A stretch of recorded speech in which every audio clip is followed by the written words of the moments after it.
Yes, hello. I am James Rowlands, and today it's the WNR479. It's AEW Double or Nothing 2023.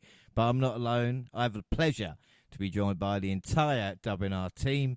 Up first by my side for every WWE and AEW show is, of course, the fantastic Jaxie Scarlett. How's it going? Hello. Welcome back, everyone. Back at it again with another AEW podcast. Yeah. Well, can I say, before we start here, somehow on the last show that we did, because we've been doing predictions, as everybody who's been following this show knows, the NXT Battleground, somehow, and I don't know how, Jaxie, not only did you win, but you got a perfect score for NXT. What? Brilliant. Amazing. Again, not even watching these shows myself. And I've managed to do a second round of, beating your ass at NXT. I think this is going to become a regular thing, James.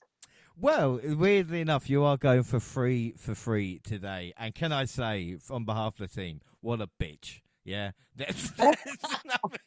Hey, listen. I mean, no, she's specifically talking to you. I won too, by the way. So, yeah. Hey, listen. I've not even introduced him yet, and he's talking about. Do you know what I mean? Like, what? I come back, James. Don't ruin it.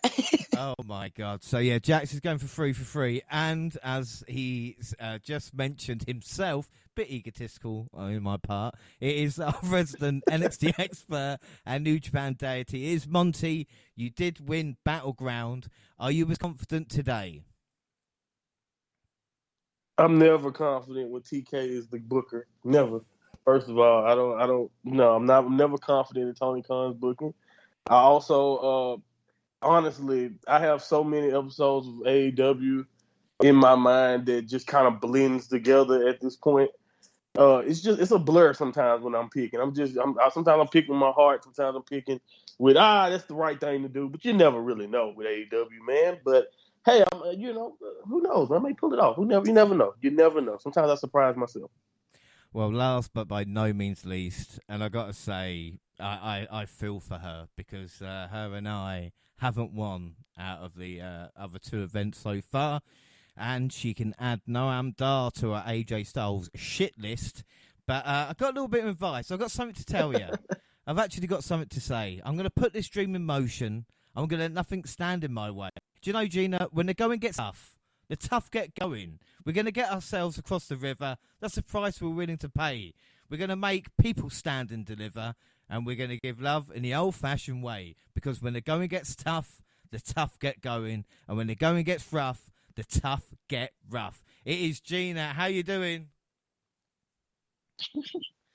What it do, team? How's it going?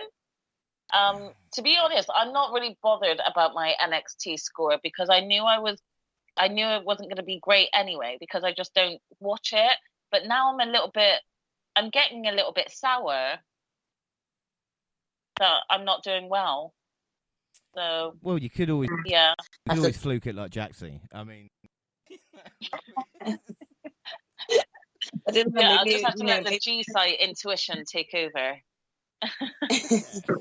Well, something's got to be done. Hopefully, you or I can get a victory. So, this is what we're hoping. But before we start Double or Nothing, we have had some sad news, which is, of course, the Iron Sheik has passed away at the age of 81. And anybody, even if it wasn't your generation, should know who the Iron Sheik is. Of course, former WWF champion, as he would call it himself. A huge figure in professional wrestling when it came to being a heel, as it was, or even just the kind of tenure that he had. And I would say one of the best things the Iron Sheik ever did, and still kept it going, was his hatred for Hulk Hogan. And can I read some tweets from Iron Sheik? Happy Thanksgiving, everyone, except the Hulk Hogan, which was 26th of November 2020. Hulk Hogan may have been a dumb son of a bitch in the ring, but outside the ring, he's also a dumb son of a bitch.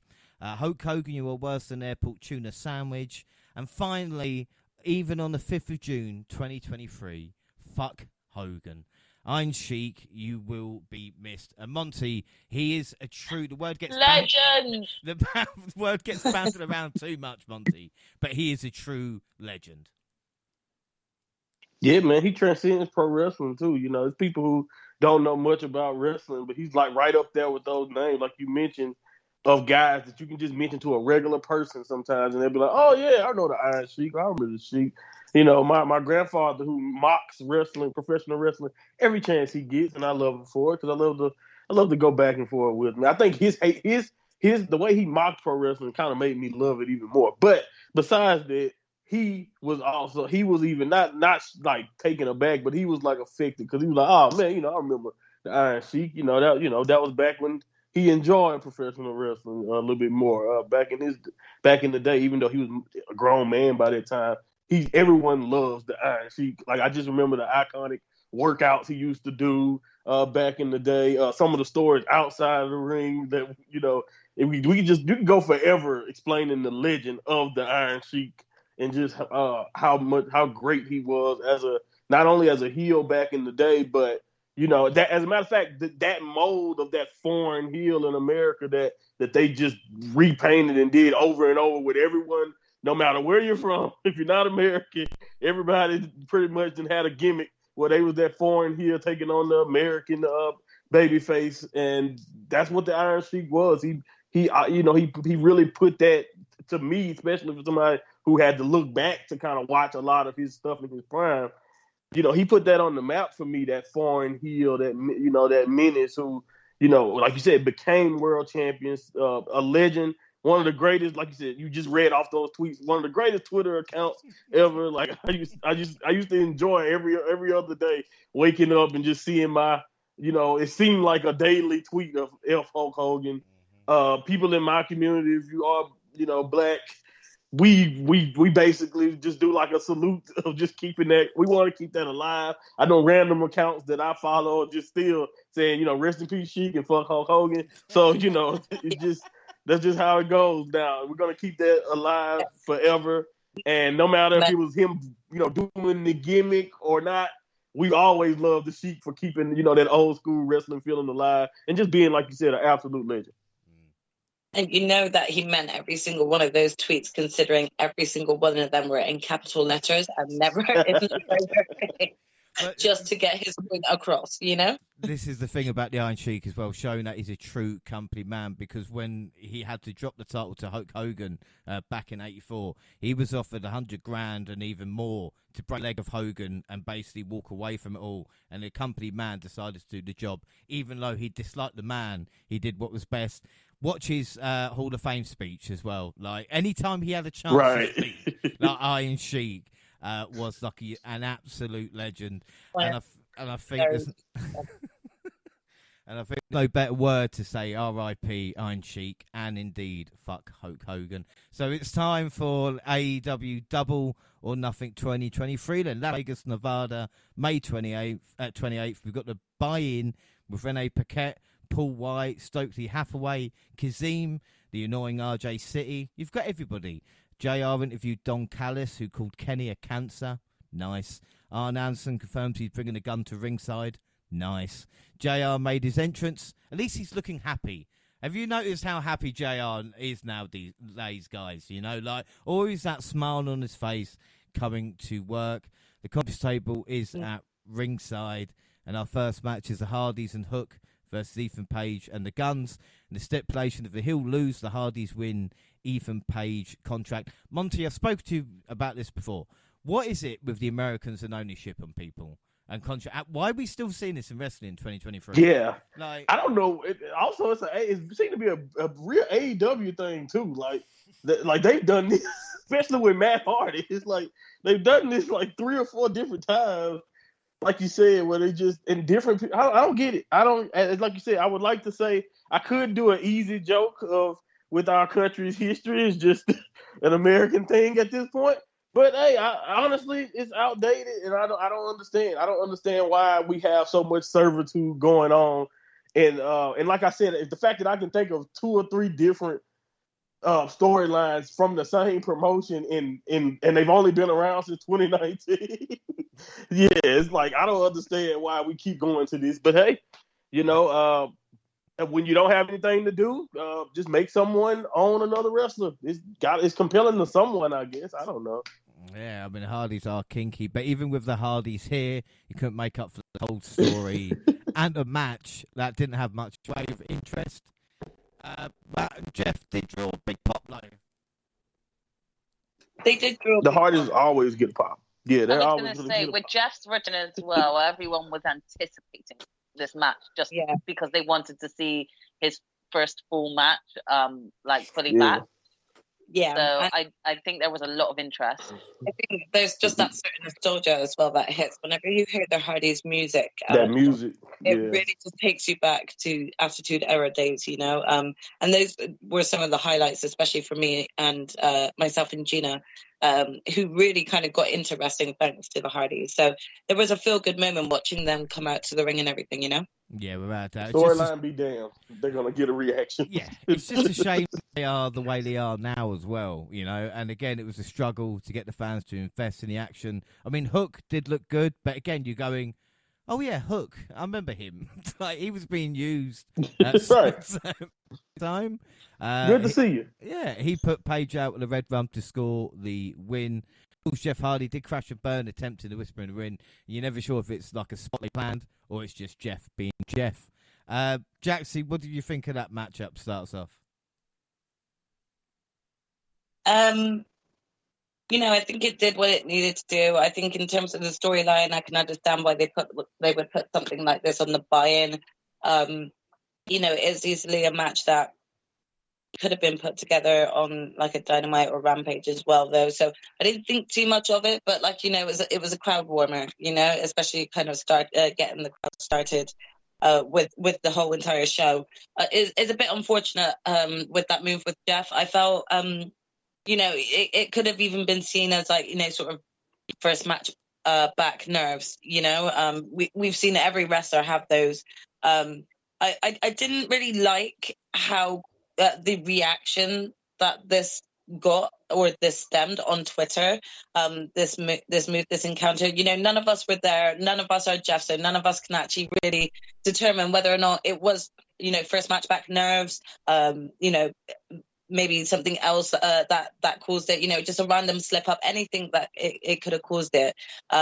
But, just to see so many tweets being like, Jeff shouldn't have come back, or, Jeff needs to leave, or something like that after one slip up, like, guys, come on, can we calm down on this judgment? We are not wrestlers ourselves. We do not go through this every day, but just remember that this is live. This happens live. It's not like, they've got more than one shot at doing those chances. So I think sometimes social media could just be so harsh on someone just returning. It's like, kind of calm down. It didn't take away fully from the match because there wasn't that much importance behind it, apart from obviously Ethan Page and his contract. So yeah, I just thought it was just unnecessary to be bashing on Jeff on this minor mistake. Yeah, especially when he should have retired after his match with Randy Orton at Hell in a Cell. Anyway. I mean, personally, I would have said, it's a thing, but, that's just me. Oh, yeah, I hear you. All right, so Jaxie, start us off and what's your score out of 5?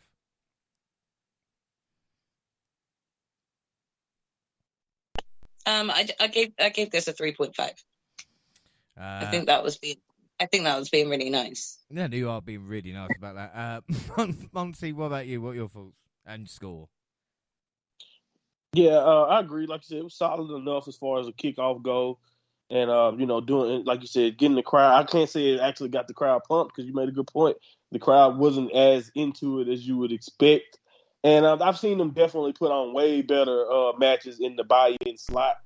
I definitely like Ishii and Kingston from last year's Forbidden Door come to mind, stuff like that. Ended up on the buy-in when you got a match like this. It's like, that ain't really the same level. But to talk about that spot, Matt Hardy claimed that was a part of the match. They were trying to get him to sell his leg, so that's why he missed the spot. I don't know. Like you said, who knows what's true with that? He could just be trying to save Jeff. But I will take him for his word on that.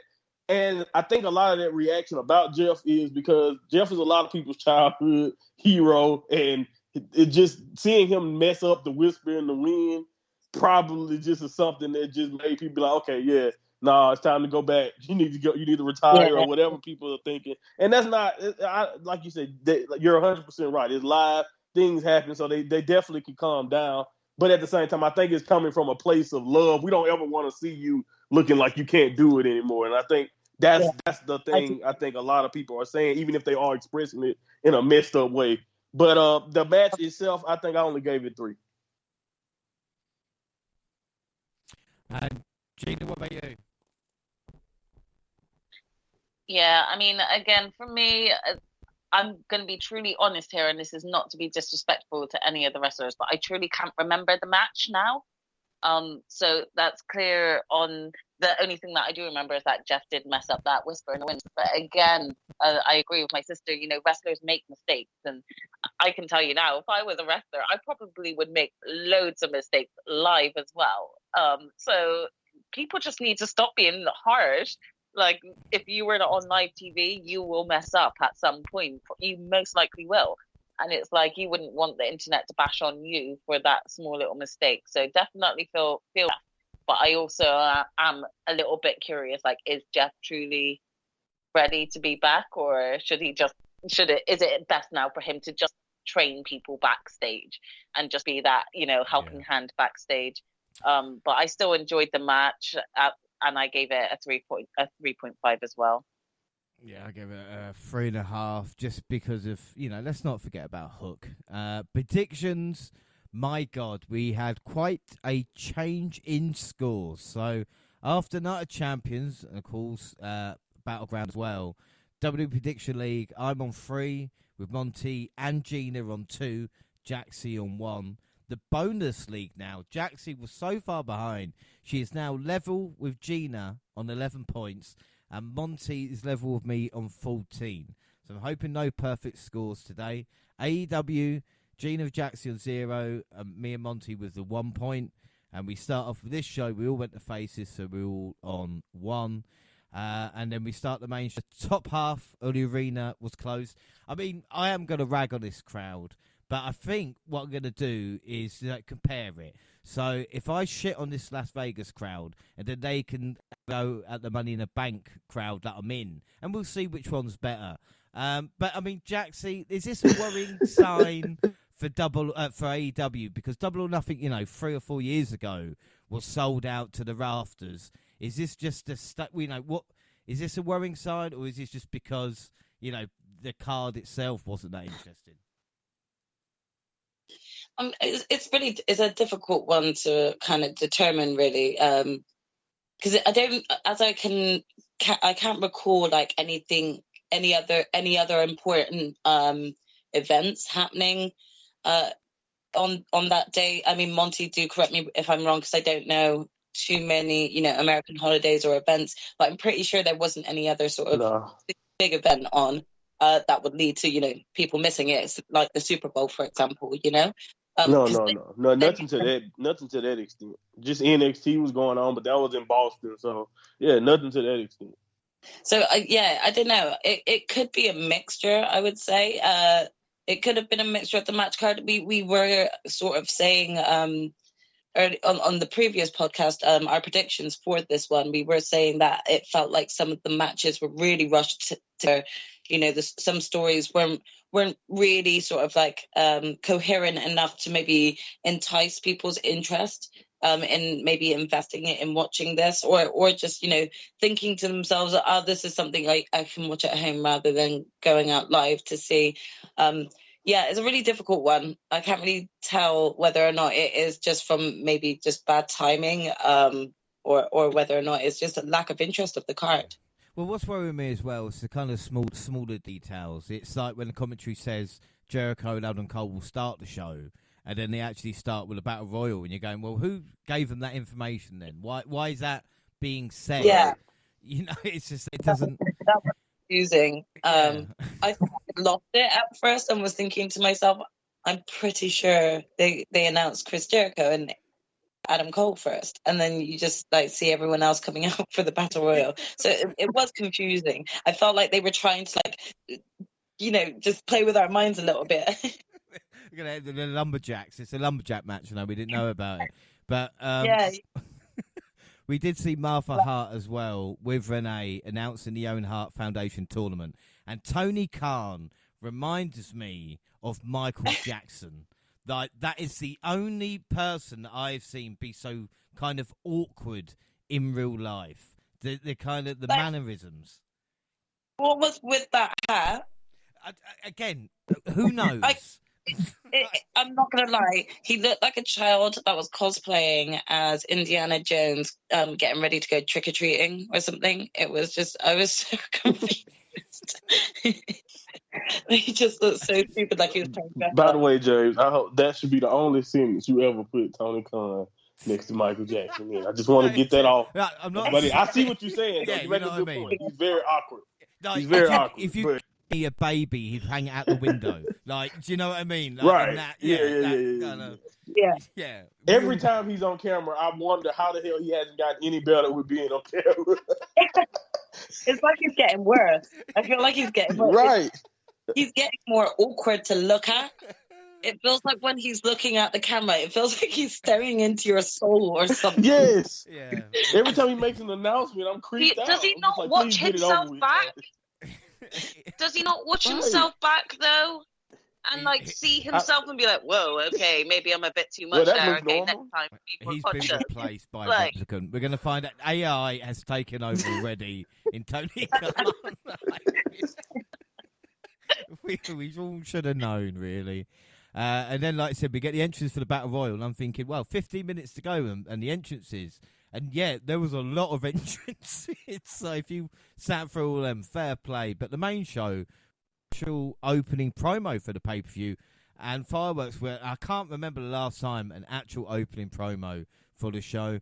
And then the 20-man Blackjack Battle Royal for the AEW International Championship. Right, deep breath here, because we've got Chuck Taylor, Trent Barretta, Ari Daivari, Tony Nese, Lee Moriarty, Big Bill, Commander, Kip Sabian, Butcher, Blade, Switchblade Jay White, Rock Hard Juice Robinson, Dustin Rose, Keith Lee, Absolute Ricky Starks, Penta, Ray Phoenix, Bandido, Swerve Strickland, Machine Brian Cage, and Orange Cassidy, or as I like to call them, the cast of Rampage. But anyway, we do get several competitors opted to fight on the floor. Apparently unfamiliar with the rules of a battle royal. You don't think AEW have it often enough to realise what they're going to do. Strickland and Cage watch intently from the ramp. Swerve will enter the match much later and target Keith Lee. Remember that feud, everybody? Hey, that happened, a year ago now, was it? Anyway, we have recent feud, Absolute.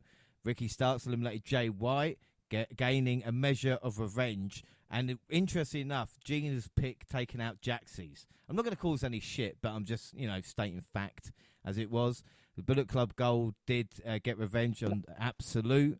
The Hills answered by putting them to the floor and sent them to the guardrail. We had Cassidy and Strickland, which they brought the action and drama in the closing minutes with exchanges that culminated with Orange Cassidy outlasting Swerve to retain the title. You have to think, why not just have a Swerve versus Orange Cassidy match instead?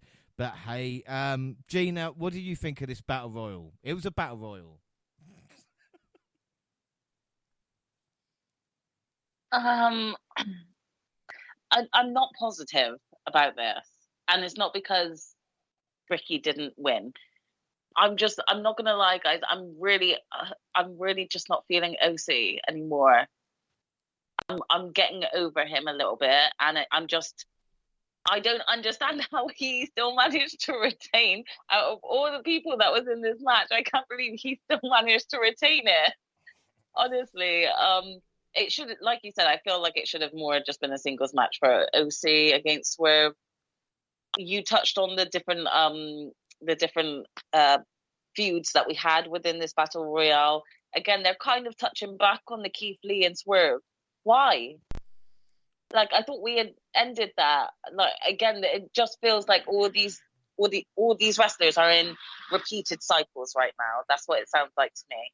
And I don't know if I'm feeling it, and I don't think it worked for me for this battle royale. The only thing that did work and that was interesting is the current feud between Jay White and Ricky Starks. And that's not because I have a biased opinion for Ricky. It's just because there's a lot of eyes on Jay White right now. So there's a lot of heat around him and whoever he's going to be in feuds with. So to be honest, I was more interested in that feud than I was who was going to win this bloody belt. So I'm sorry to sound so negative about it, and I'm not condoning OC's wrestling talent or anything like that. I'm just over him. I really am. So, yeah, that's how I felt. What would you score the match? God, I'll give it 3 3/4. I just wasn't keen. Yeah, I could tell. Jaxie, what are your thoughts on that? I mean, because like with Orange Cassidy, maybe the way to freshen up Orange Cassidy is to bring his cousin into it. All right, I was thinking Big Bill in jeans looks like he could be the cousin of Orange Cassidy, right? And then you call Big Bill, maybe call him Big Cass. I've got a feeling that could work. I think that name could. I mean, Jaxie, what are your thoughts on Orange Cassidy? I mean, that's quite a clever way of marketing it. I think that could work in that sense. The issue is that Orange Cassidy and Big Cass don't have any mic skills, or if they do, they hardly use them. So you still ultimately need a mouthpiece for them. I think this is ultimately where things are a little bit slacking. And I know what my sister means. I think she's more bored in terms of, for me, as much as we've seen Orange Cassidy defend this international championship belt, it's also like the matches have not really felt like, you know, it's a hard way to describe it, because I'm not trying to actually disrespect any of the wrestlers that have been involved or have had, title defense. Orange Cassidy's had title defenses against. I think it's just right now it's slacking a little bit. You know, we hear that this is an international championship, but like we're really only seeing it on American soil. Whereas, like, in my opinion, when Pac had it before Orange Cassidy, we were hearing about his matches back over in the UK. He was having matches somewhere, I swear, in Japan somewhere, you know, in Canada and other places. Like, I just feel ultimately that the title run really hasn't done much to affect Orange Cassidy's standing within wrestling. I mean, I don't think the title is complimenting him well. I think it's kind of just like, I'm a little bit bored of him as a champion now. Like, I think he can still do other stuff and they'll be just as entertaining. But I don't know. For some reason, I don't feel like him as the champion is ultimately working as well as I felt like it had worked when Pac just had it. I feel like I remember a lot more of Pac's title defenses than I do Orange Cassidy's, and Orange Cassidy's had more. Yeah, you know? Yeah. Yeah, I would agree there. What would you score? I gave this a 3.5. 3.5. 3.5. I mean, I don't mind Orange Cassidy. He's been booked a bit like John Cena, I suppose. I mean, Monty, do you think that's the issue? It's the booking around him as well? It's the booking. It's definitely the booking, and it's the quantity of it. It's the fact that every week you're guaranteed to see some poor soul come out here. And like I said, I give a shot at Orange Cassidy. Like, I think everyone at this point knows that Orange Cassidy on these regular TV dances, until, by the way, this match was Swerve that I just seen with Dynamite, by the way, they killed that. Loved every second of that. And I want to say, by the way, that Orange Cassidy, the quality of those matches, if you just watch them, they're great. He's been killing it. He's been doing his job. It's the fact that every week, ever since he's had this belt, you know that this is coming, and he has like 23 defenses in barely 300 days, or even, I don't even know if he's that close to 300 days, but that's what I'm saying. He has 23 defenses. Roman Reigns is at like 29, 28, and he's had his belt 3 years. And I saw some people trying to make the point that, oh, well, Roman, look at that, Orange Cassidy's already caught up with him. But it's a way you can do too much of it. If you think Roman is fighting too less, or MJF is fighting too less, well, it is a such thing as doing a little bit too much, and the formula just being the same old same old. Yes, I love that Orange Cassidy will take on any challenge that comes, but there's no story attached to most of these challenges, so the investment level is down. He's a great wrestler. You guys know Orange Cassidy is a great wrestler, so you put him in there with another good wrestler, yes, the matches are going to be fine. But when you have nothing else to latch on to, then you guys are going to get bored. It's just simple as that. So I think that makes a lot of sense when you think about that. And sometimes you have to pick your spot. Sometimes you have to have a story. The international championship, it shouldn't be called the international championship. That should be the TNT or the male version of the TBS title because it's on TV every week. Why I haven't seen, I don't even know where the hell Wardlow be at most of the time. And maybe every now and then he do a promo backstage or something, or he do have a squash match on Rampage, or I don't even know if I've got the right TNT champion. That's how bad it gets when we talk about that belt, and that's supposed to be your television title. Orange Cassidy is your television champion at this point, since he's on TV every week defending the belt against whoever. Just insert name here. And again, that's been the problem. You don't have a feud to latch on to. Orange has been at his best in AEW when he had a Jericho, when he had people, a Pac, like you just mentioned, to latch on to and have a heel to really try to take him out. And until they give him a legit story, everyone is just going to, be like, oh, that was another great match, Orange Cassidy, and then you just move on, and you don't even remember who the hell he just fought 3 weeks ago. So, again, the Battle Royal, in my opinion, got better, and it really got better towards the end there with Swerve and Orange Cassidy's interaction. Like you said, you almost just wanted a match between them two, and we end up getting that, thankfully. But I love that. I love the ending. That's the only reason why I think I gave it 3.5 stars. I really love the ending, where you just kind of keep Swerve's arm, and it's just like, okay, that was cool. That was kind of cool. But yeah, I understand exactly what you guys are saying, but I think that has a lot to do with the booking, which is the same thing every week, pretty much since he's won the title. The thing is as well, and again, I will admit that Monty articulated that so perfectly. So that's what I was trying to articulate earlier. It's not that I have a problem with Orange Cassidy, but his story is so stagnant, and as you say, all of his matches just haven't had really any storyline basis to it. So it's just kind of made those matches not really feel like the caliber title match should really feel at. So that's a perfect description, Monty. The thing is as well, the booking and making a wrestler just seem like another guy. And again, we could spend an hour talking about AEW, but like someone like Jay White shouldn't just be thrown into a battle royal. I know we got story of Ricky Starks, but just put that on the show then, or put that on the Dynamite beforehand. There's so many wasted kind of opportunities because they're trying to cram so many people in rather than just focus on one story. I gave it 3.95 though because of the ending, like you said, was good. Predictions: Monty and I went for Orange Cassidy, Jaxie went for Jay White, Gina went for Starks. So at the moment, Jay and Monty on 2, Jaxie, Gina on 1. We then get the unsanctioned match, Adam Cole versus Chris Jericho, and of course, the connects the two of them, Sabu, obviously. He made his presence felt early, wiping out members of the Jericho Appreciation Society and driving Daddy Magic through a table. The brawl also featured Roderick Strong. Well, you do pay him, I suppose. They headed to the back and left Cole and Jericho to have their match. We see a fire extinguisher. Probably did more action than Chris Jericho in some certain parts of this matchup. The crowd kind of got into it. Britt Baker hit the wing and unloaded on Jericho with a kendo stick, called retribution for the assault she suffered at the hands of the Outcast. Saraya attempted to make the save for the Ocho. She suffered the same fate. Cole then pummeled Jericho late, pounding away at the heel, who failed to defend himself. Aubrey Edwards called for bell and referee stoppage. Now, Monty, I'm going to come to you because I watched this match after Ilya Dragunov versus Dijak. And this match, this finish made me... Oh, that's not fair. No, I was like, fuck this match. Yeah. Yeah, man.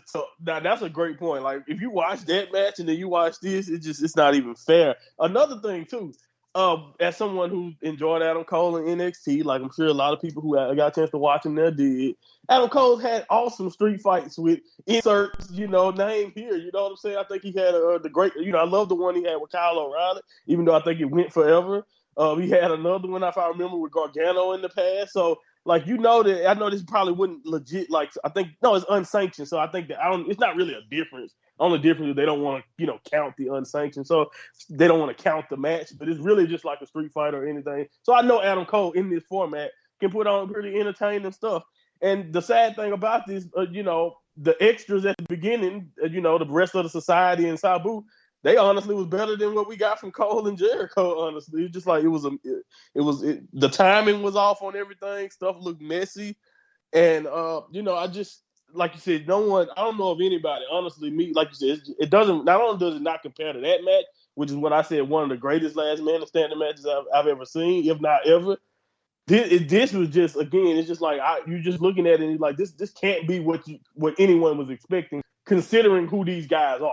If these were just two regular guys, then maybe you'll take this. But this is, you're thinking about Jericho, you're thinking about Adam Cole, you're expecting much better than what we got here.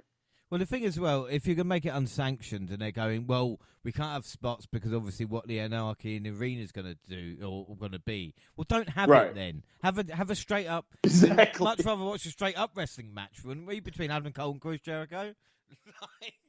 Yes. Then this result, exactly, 100%. And like you said, the finish was nonsensical. It's just everything about this match just kind of just turned, like, not only me off, the crowd was off. Social media was like, yeah, we're not really rocking with this. Like, what live while you was watching, you can just tell that it just didn't work. It really didn't. And honestly, too, I think another great thing, and I know I keep doing this, but it's hard for me not to. Right after, usually a Jericho feud, something that they do all of this, it has some legs. Well, this after this, I think everyone wanted out. I think everybody wanted out of this. They wanted Adam Cole wanted to get done with this. Jericho, all of that, just wanted to move on because, again, this was not what anyone, in my opinion, probably was looking for in this match. And you're 100% right, James. When you have Anarchy and they have all the big spots saved up for that show and you don't want to, blow that so early in the show, then, like you said, switch it up, do something, be a little bit more creative. Like you said, I would much rather a regular one-on-one match or something like that, a cage match, anything to switch up the fact that we got the match that we got here to make them at least be a little bit more creative and come up with something better than what we received. Because, again, it was just clunky and it just wasn't really what anyone was looking for. It definitely wasn't pay-per-view worthy. So, yeah, man, I don't know. I want to say something good about it. So, like you said, it was cool to see Sabu going through that table, even though it seems everything about Sabu was random. Like, they just paid Sabu to show up. We need a legend. Hey, Sabu, you backstage? Come on out here. Let's get. You want to jump through a table again? We'll slide you extra $1,000. It just feels so random. Everything about Sabu's inclusion is random. So, yeah, man, this was tough to watch, honestly. What would you score out of 5? I'll give it 3.25. That's me being nice because you guys know I don't care. I will go lower. But is it a case of, and I mean, Jaxie, I'll ask you this because we spoke about this on the last pod. Jericho needs to stop forcing himself onto wrestlers, so to speak. Like when you think about how hot Ricky Starks was and what happened there, when you think about kind of even how hot Adam Cole was and what this has become, it's just like, yes, I know everybody loves singing Judas, but that prominent spot on a pay-per-view when there's others who deserve it, Yeah, it kind of just feels like Jericho is hot, but I feel like he can afford to be used less frequently, and I think that would put like his matches on a much more higher caliber level because people would be wanting to see him, and it would just make sense if he became sort of like a mentor that was like just mainly sort of focusing on sort of like the sidelines for a bit and then would come in for like a big match or something like that. I think there would just be a lot more a feel to it. Again, I don't really have much to say. I feel like Monty kind of summed this match up perfectly. In my opinion, I feel like the first half of this match was like the better part of the match itself. And that was because of a lot of the involvement of everyone else and not much to do with just Adam Cole and Chris Jericho and their match. I mean, it's horrible to say it like this because, Adam Cole did just return, but, the highlight that I can even remember is more about Britt coming out and getting a bit of retribution on Chris Jericho. Like that was more of a highlight than sort of like the second half of the match of what we got. Like Monty explained, I feel like timings were all off. The pacing was really like off. They both weren't just connecting with one another for some reason, and it just kind of felt like a mess. The ending for me, I really did not understand it. I was just kind of, I was very much like just kind of silent when it ended. And that's not kind of the level of, that's not what you want as a reaction at the end of a wrestling match. But I was kind of silent because I was like, what just happened? Really? Yeah. If this was, because for me, it didn't. How does it make sense that the ref is going to count something out when this is unsanctioned? Well, it's The ref should have less Right. leeway to like call off a match, you know, when it is unsanctioned. So to me, that made no sense. That right reminded me of the ref saying, "No, that's a DQ from Seth Rollins for against the Fiend in that Hell in the Cell match." You know? Right. Yeah. Made no sense as to why the ref made that call, you know? So for me, I was just like, why did you make that call up? Yeah. Yeah. Great So for me, well, that's instantly what I got reminded of, you know, when the ref made the call. I was like, why are you making this call? It's unsanctioned. You should probably like not have this much. He should have less responsibility in this match because it's unsanctioned, you know? What would your score out of 5 be for this one? I've given it 3 3/4. And I'm giving it that specifically for like sort of the earlier moments and the Britt Baker moment. So my favourite comment was one of my mates walking by and went, "Why is the dad fighting the son?" And I said, "No,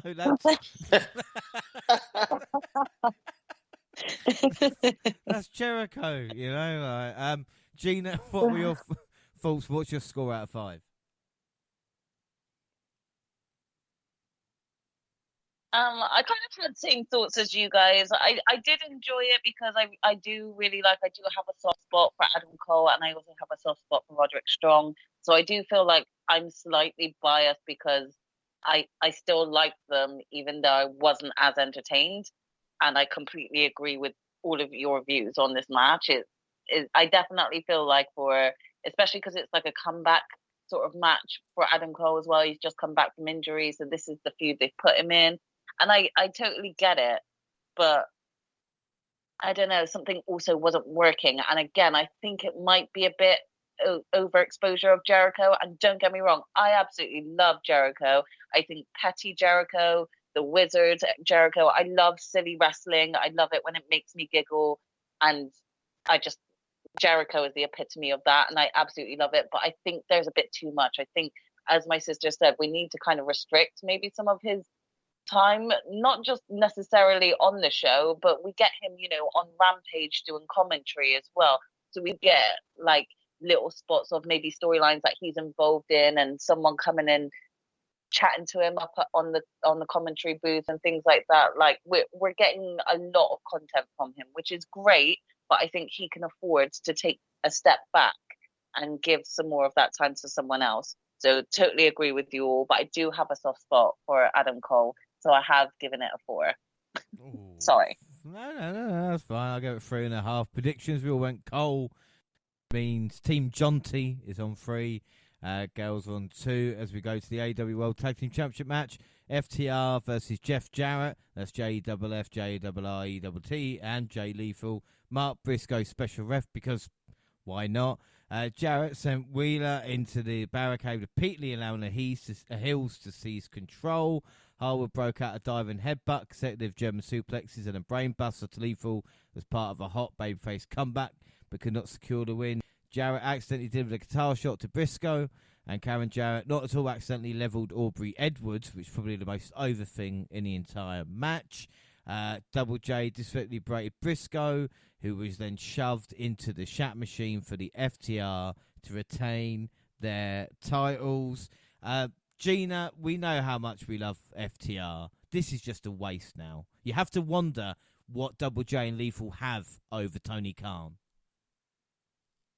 I mean, do you know what? I don't want to say this in a negative way, okay? I have recently lost a family member myself, so I can completely sympathize with you know, the loss of a family member.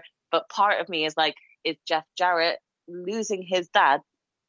Are they like, let's just give him all the time in the world on TV right now? Because for me, this was just like, why are we having this match? Like, why? Like, has Jeff Jarrett paid Tony Khan, or is Tony Khan feeling a bit of sympathy and is like, let's just get him in storylines and be on TV as much as we can. I don't know, but honestly, I love FTR. They're one of my favorite tag teams, but this wasn't for me. 20 fucking minutes of our lives we are Right, never that's getting the back. crime. That's the crime, man. 20 minutes? Like, can you believe that? They still got Jeff Jarrett wrestling 20 minutes in 2023. What the fuck? Honestly, I don't really know what to say about this match, because if there were any positive spots, I've forgotten about it, because I just feel like it was overshadowed with why was this match here? It's just awful. So I don't really have much positive things to say. What is your score out of 5? Oh, I really like UFTR, and I really want to do the same as what I did with Adam Cole, because I'm biased to you guys, but I can't. I gave you a 3.5, and I think that is even nice. Yeah, do you know what? I have never rated an FTR match so low as this one. Right? Right? I actually feel like I'm betraying them, and I feel so evil, but I just can't rate it any higher. Monty, what about you? What I mean, thoughts of match. What's your score out of 5 as well? Yeah, man, you know how I feel about Team TNA, because I don't think about whatever Jeff Jarrett is on my screen. I just think about TNA. But I'm not, like you said, FTR. They did a good job though. I'm not gonna say they did a good job of waking up the crowd that was kind of killed by the ending of that Jericho match. So I do want to give them props there, and you're 100% right. The most memorable thing that happened, and it's crazy that I'm saying this about an FTR match, was Karen Jarrett using the guitar and on Aubrey and all of that. So, and they're back and forth. So yeah, man, that was I give it that. But other than that, and also wondering why in the hell this is happening in the first place. I was not into it from the beginning, so I'm right along with you. 3.25 is where I'm sitting at. Yeah, I did give 3.25. Jaxie, I mean, the tag team division used to be so good, didn't it, in AEW? What happened? Do you know what? It's really hard because you've got such great tag teams, so it's not like the competition isn't there. But do you know what? The storylines have been stagnant, and a lot of it has been because Tony has had the wrong people in the title picture, the wrong people to generate the wrong type of hype, but they're not getting any hype.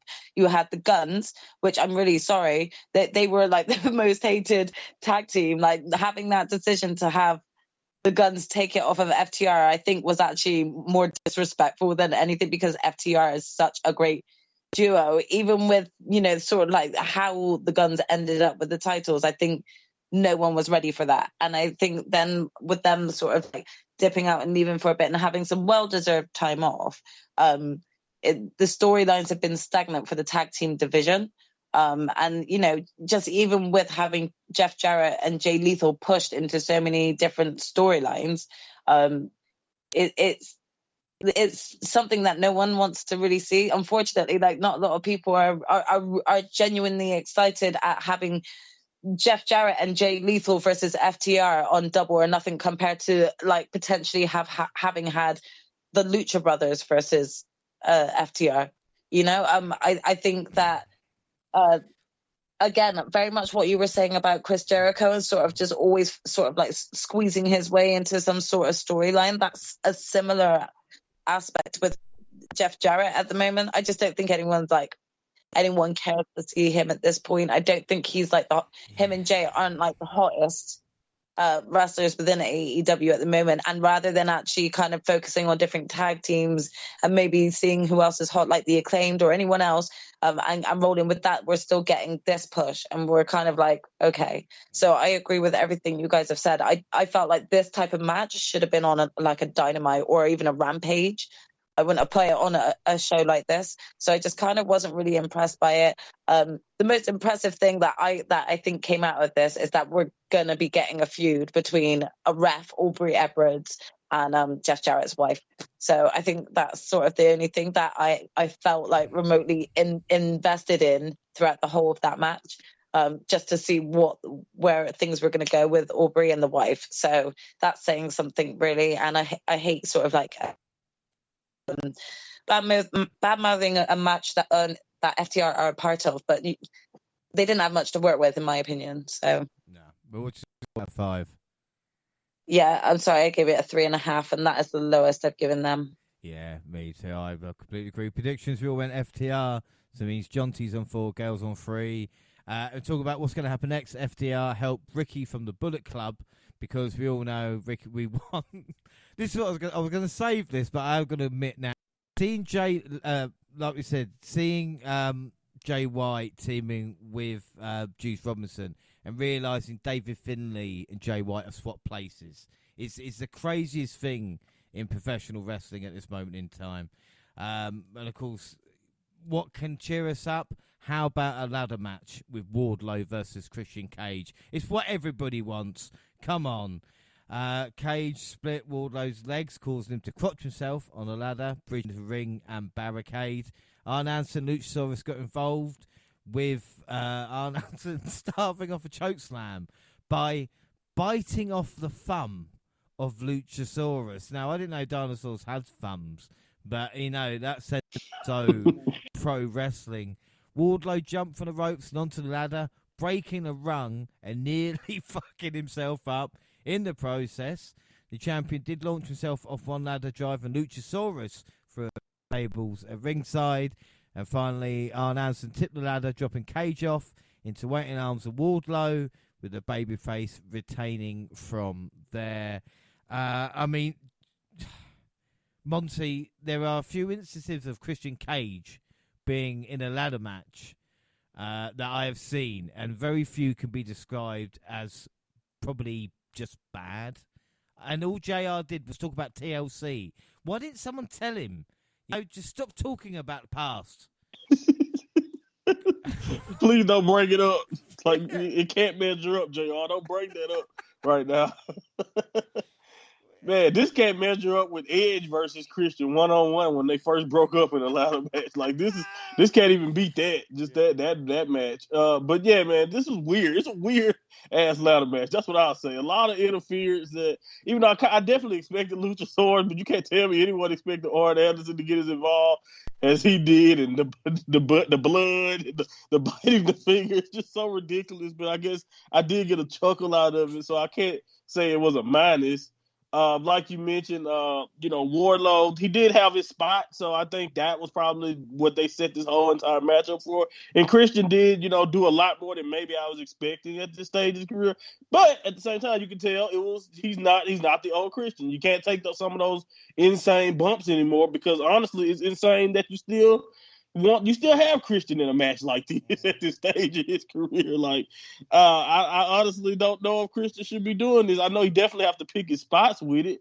But yeah, man, I love ladder matches, and I wasn't really a fan of this, but some of the moments in it did, stick out in my mind. So I guess I'll give it that more than some of the earlier matches. But man, again, like I said, a match like this, does really help Wardlow establish this next reign or whatever? Or do we even care what's going on with Wardlow and his reign as TNT champion? That's one of the things that I'm starting to think about now. He's come so far. Like, MJF is the champion now, so I still can say this. But like, ever since him and Max just stopped feuding, he's become so far away from that guy. That guy when he was feuding with Max, and the guy now that you saw, doing this, and like you said, almost hurt himself running up the ladder.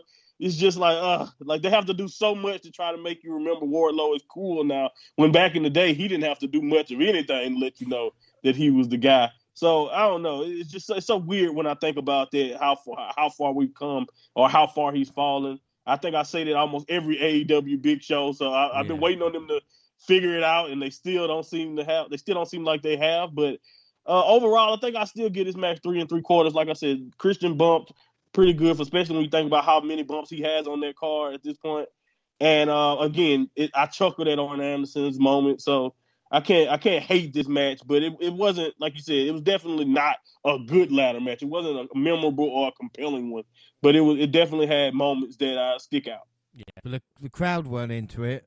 And like you said, Mr. Turtleneck needs to leave it to the kind of younger guys.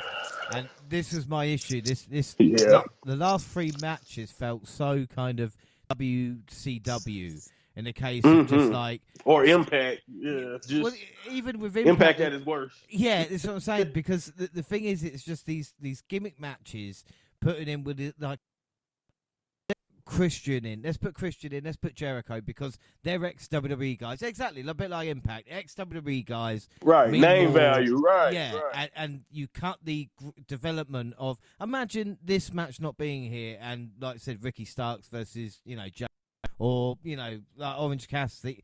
Just simple homegrown talents not being used. And at this point, I'm just like, fuck me, But again, Jaxie, this is just AEW's problem at this moment in time. It's just, for me, it's too many gimmick matches and questionable booking again, isn't it?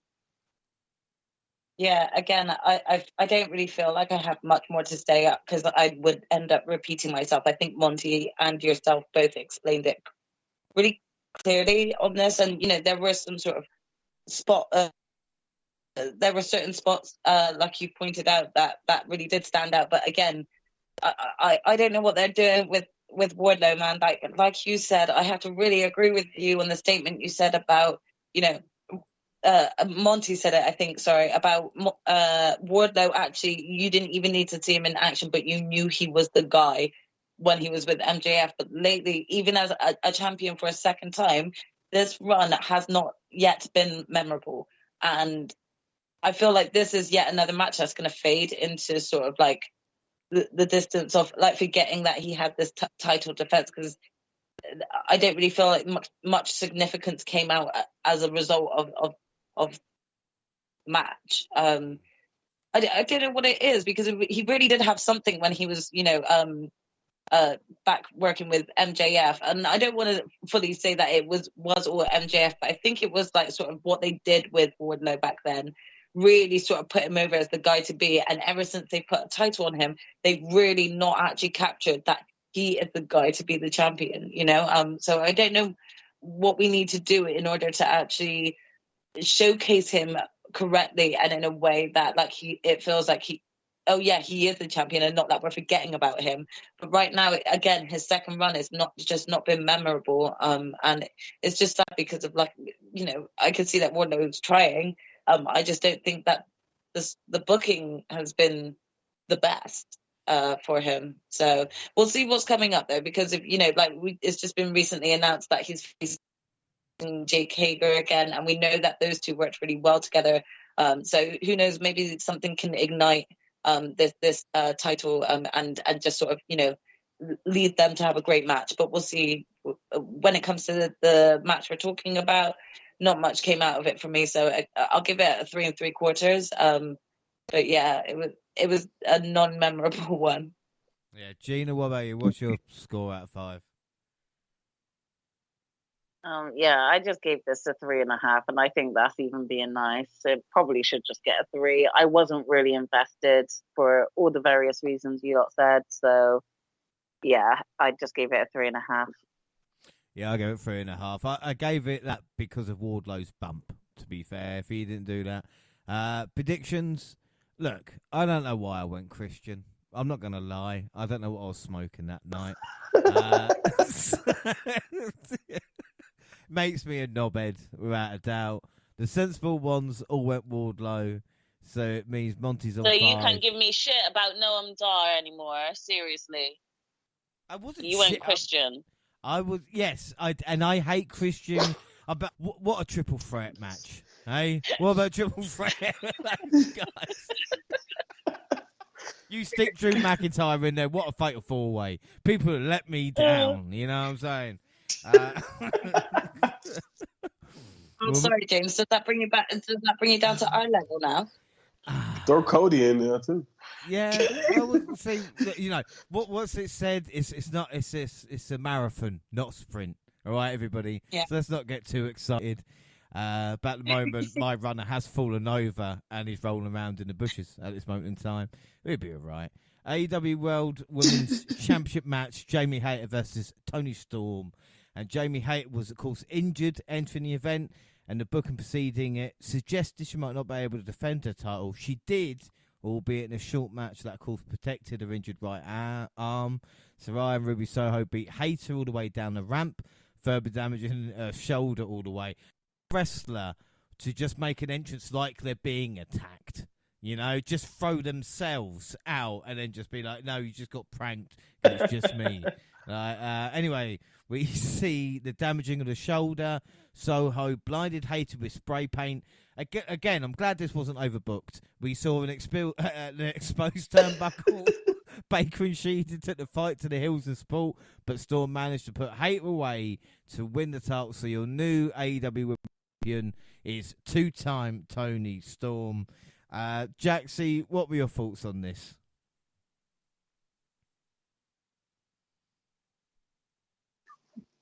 Listen, I'm not trying to stir shit yet, but all I'm saying is Britt came out quicker to save her man than she did to come out and actually save her best friend, yeah? Ooh. I was waiting there for ages. Like, you know, Jamie Hayter came out getting attacked. And yet, girl, where are you? How long did it take you to come down? Like, I don't know. Right, I've got the best way to describe this match for me was a mess.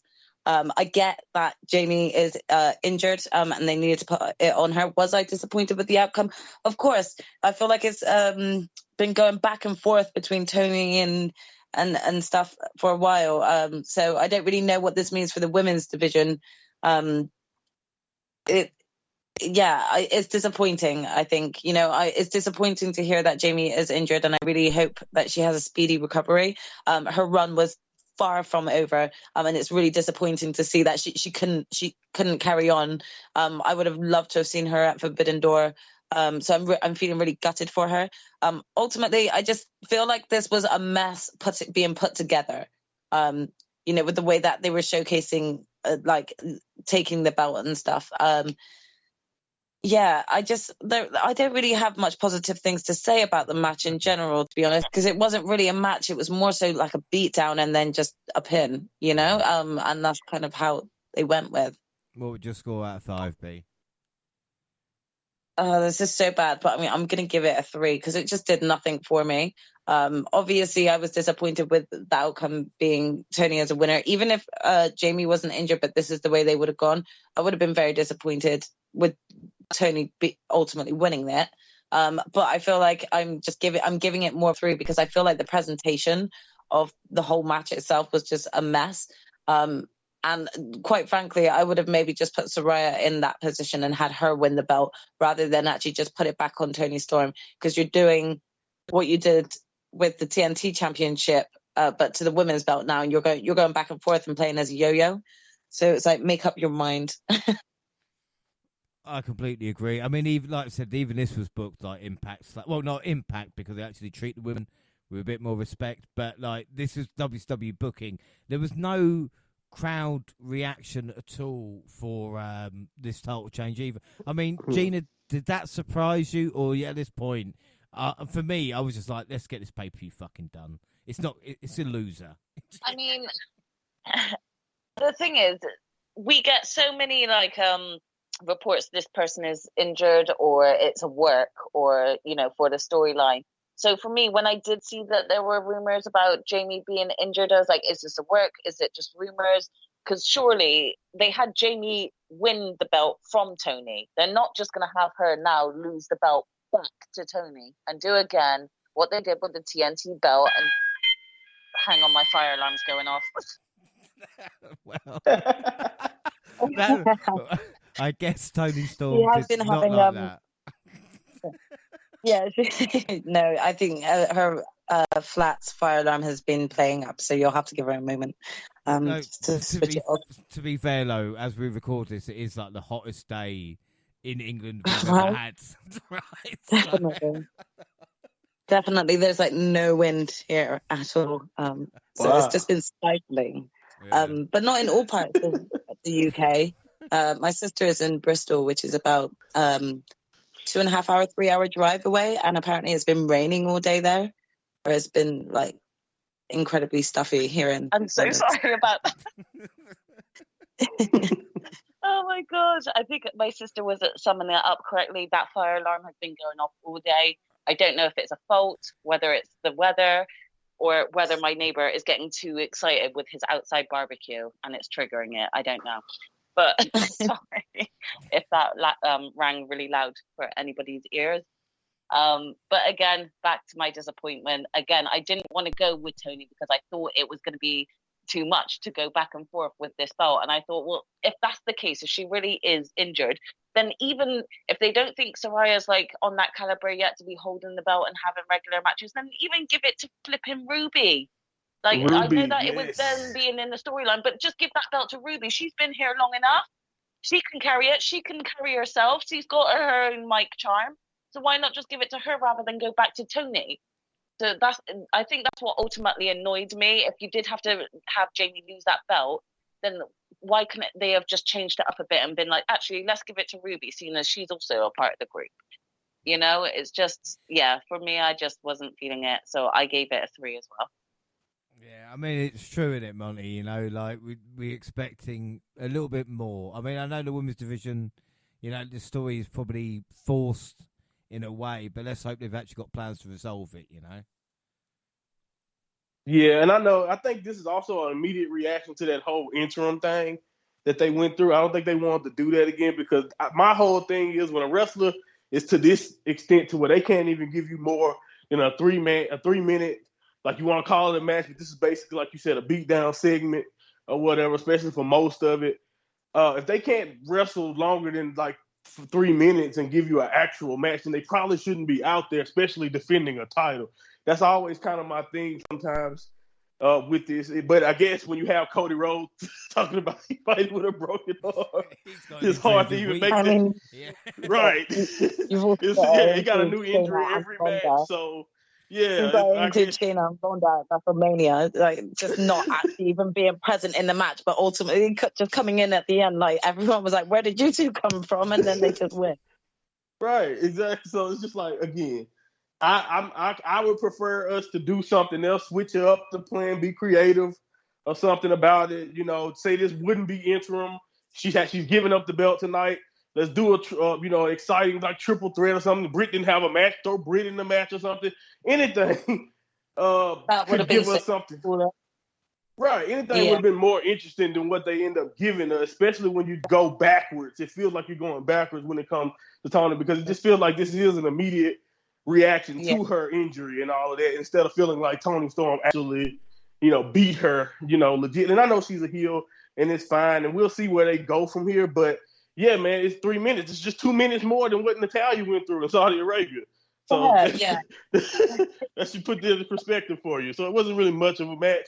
But I'm wishing Jamie a speedy recovery because I know you guys would love to see her all in it. So I don't know if she's gonna be able to make that now. I hate the fact that better, and she better fucking win. That's what I was hoping. I wanted her to be champion. I picked her in this match because I was like, all right, shoot injury or not, I'm hoping she's champion so she can be an all in. But that's why I went with her too. I was hoping that she's gonna be repping over here in the UK. Exactly. This is devastating. Yeah.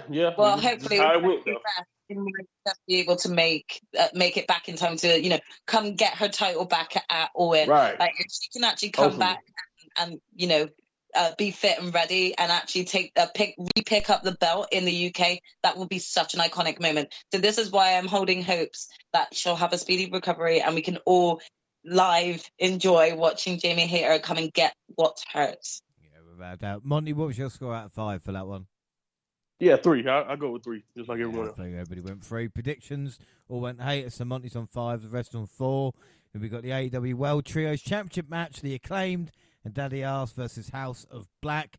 And like much of the show to this point, this failed to garner a level of fan engagement it should have maybe deserved, despite having 2 of the most over acts in the company. Calls Caster obliterated Matthews on the mic with a pre-match rap lyric referencing Dominic Mysterio and Ray Ripley. Who's Your Mummy chants broke out in the stands because we always want to put a character over in another organisation. From another promotion, right. Yeah, right. That's exactly what you want. You go see Ray Ripley. You know how good she is. Bowens enjoyed a long leg focused attack at the hands of the Hills finally made a hot tag to Daddy Arse, who exploded into the match and took the fights to the hills. But Malachi Black, my God, I'm showing my age, managed to put Daddy Arse away with the don't call it the Black Mass kick. I suppose then, Gina, I mean, what were your thoughts on the trio start? Because House of Black and the acclaimed Daddy Arse, I was expecting the crowd to actually be invested into it. Yeah, I mean, I definitely was invested in this match. I'm a big fan of the House of Black. And I also really enjoy the acclaimed and Daddy Ass, to be fair. They're always entertaining and they're great wrestlers. So I knew it was going to be a good match. The rapping coming out, I'm sorry. He touched on a bit of blackface stuff too. And I was like, oh! It was hilarious and awkward at the same time. And I loved it. But no, it was a great match. I knew in my heart, like, the House of Black have got to win this, but you still can't help but want the Acclaims to win because they just have that, they give you that feeling, you know, they have that face feel that just always make you want to see them come out on top. So I reckon they had a really, like, good back and forth. I think all of them worked well together. And yeah, I definitely enjoyed this match much more than I did most of the cards, to be honest. So I gave it a 4. For Monty, what are your thoughts? Because again, this is, I don't know if I'm being too negative. What are your thoughts on this? No, you're not being too negative. This, like you said, it wasn't really, like you said, with the people involved. You were definitely expecting. I think the crowd had a lot more to do with the fact that everything else on this show so far has been kind of disappointing. So, other than so it's just like. They were dead. It was just like you needed something, but you would expect them to at least get picked up just by the thought of the people involved in this. And again, I don't even know what the open house rules are because like it just felt like a regular trios match with the lights or whatever. It just kind of it was all fine though. Like you said, the work was cool, and but at the same time, it was kind of hard to focus on it. It wasn't really. I wasn't really as invested in it, but it wasn't. A problem. I think it got a lot to do with the lack of heat. It was just like basically an open challenge. So not really a story between the Acclaimed and the House of Black. And so, it just, if it had something else again for people to latch on to, maybe it would have been a little bit more interesting. But again, it wasn't bad, at all. I thought it was solid, but it also wasn't nothing special. And yeah, man, it's like you said, it was still disappointing. It was still a disappointing thing. And I think maybe we're looking at it, like you said, maybe we're all looking at it from more of a critical eye, or maybe our expectations was a little bit too high, but I don't think so. I think with the talent involved here, we had a right to expect a little bit more, fast paced. The usual AEW user does a good job at their pay-per-views of it just feeling like, even if some of the shows are overbooked or they're long, they still know how to wrestle with that urgency that this is a big event. And this is another one of those things that kind of felt like, this could have just been a good opener or Dynamite one time or something, and we would have been fine with it and moved on. So I think that's the thing about it. Yeah. So I don't know. I think I give it like 3 1/4 overall, or maybe 3 1/2 to say. Yeah, 3 1/2 would be fair. Yeah. I think it's fair to say, Jaxie, we all love the House of Black. We expect him to be dominant, but with no story. I mean, if you give him a little bit more attention, like kind of the Elite and the Blackpool Combat Club line, it would have worked, wouldn't it? But again, he's just kind of thrown together last minute. I think it also has to do with like the placement on the card. I think people were getting burned out already, and just previously before this, we just had like sort of the atrocity, which was the women's title match. Like it just felt like the crowd had dipped at this point, because even I was disappointed and noticed that they weren't really as jumpy or excited to see two great trios wrestlers about to go at it. But again, that I think it also plays into sort of it being an open house call. There was no story behind this match apart from anyone could have come out. you know? So I don't think that there was a certain level of investment that usually goes into a match because there's been build up for it.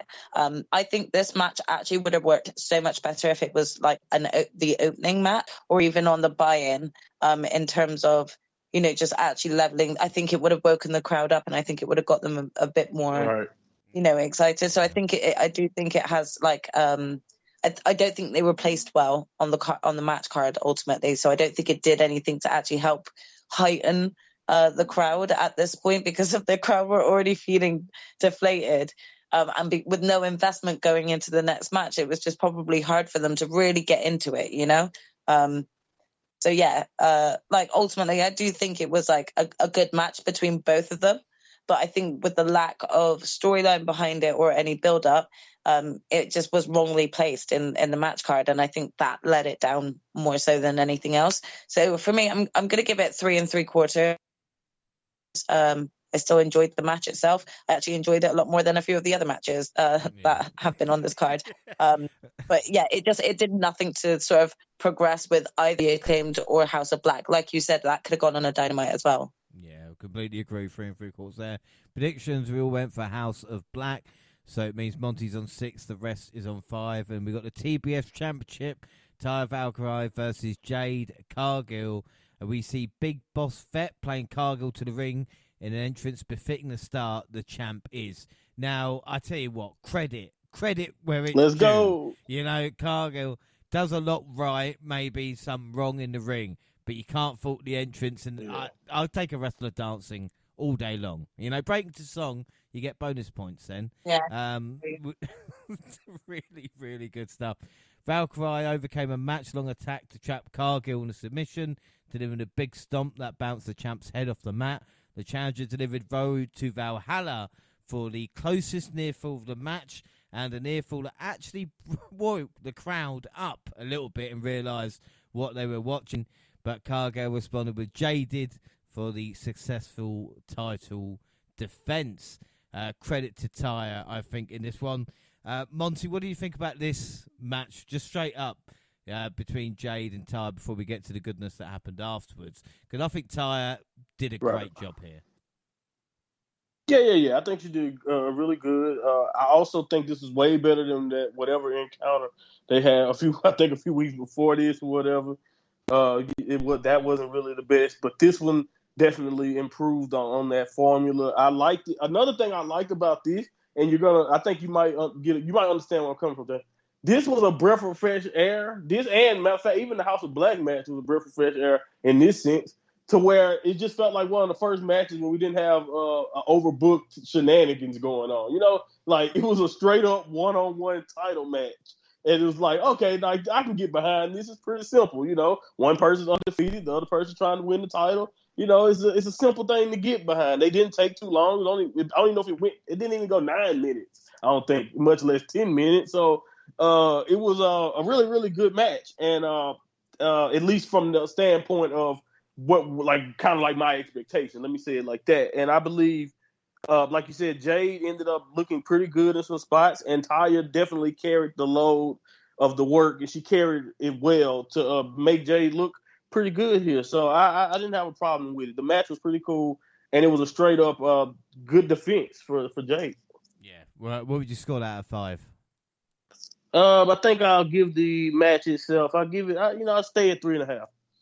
Yeah, I'm gonna give it a 4 because I was just desperate for anything else, you know. Jaxie, right. Just for this match, what's your score out of 5? Yeah, like I have to actually say, my sister and I had a chat about the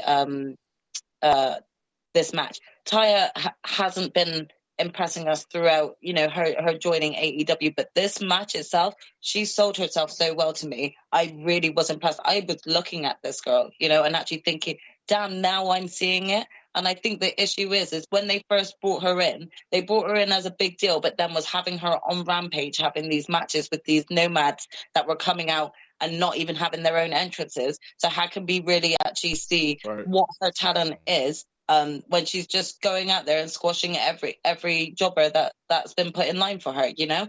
This match was something that I was impressed by both women. I think they really worked well together in this match. A lot better than the match before, like Monty said as well. I think they played off each other well, and there wasn't any fucking going on. Like it was just a straight up match. Overall, I really enjoyed this match, and I thought that Taya had it at one point, so I have to commend her for that. I gave this a 4.25 because I actually thought both women worked really hard on this. Gina, what about you? Like I said, this was a really, really good match, and as Jaxie said, it's Taya showing what she can accomplish when given time. Oh, definitely. I was very, I wouldn't actually say I was very negative about Taya last time, but I just wasn't bothered by her. And after this match, I was like, wait, what?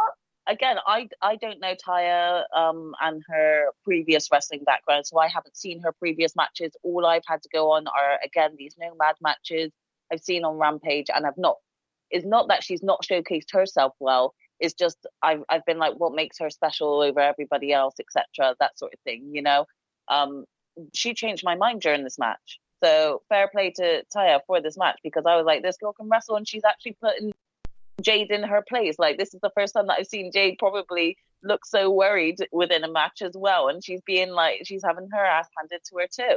So I think they definitely worked well together, and I was super intrigued to see what the outcome was, because I genuinely thought Taya was going to get it at some point too. So yeah, I definitely was happy with the match, and I gave it a 4.25 too. Yeah, really, really good stuff. Predictions, we all went Jade, so Monty's still in the lead 7-6. Then, as he's done numerous times in the past, smart Mark Sterling let his mouth get him in trouble as he issued an open challenge on behalf of the victor. None other than Chris Statlander returned to the square circle after a year away and proceeds to do what no one else has been able to do: defeat Jade Cargill for the TBS title. The moment, a great one for the former herself, and the fans have waited patiently to see her back in the ring, brought an end to title reign with an exclamation point. And I tell you what, Jaxie, that's how you lose the title after an historic reign. But I know you always wanted Chris Statlander back. What a moment this was. It was. Like, do you know what? I had a bit of, like, that. I was a bit 50-50 with this, right? First of all, I couldn't help but be reminded of, like, how Charlotte Flair had done the same thing, like, not too long ago, of returning shortly after a great match that Ronda had with Raquel, and then just coming in and straight away taking the title.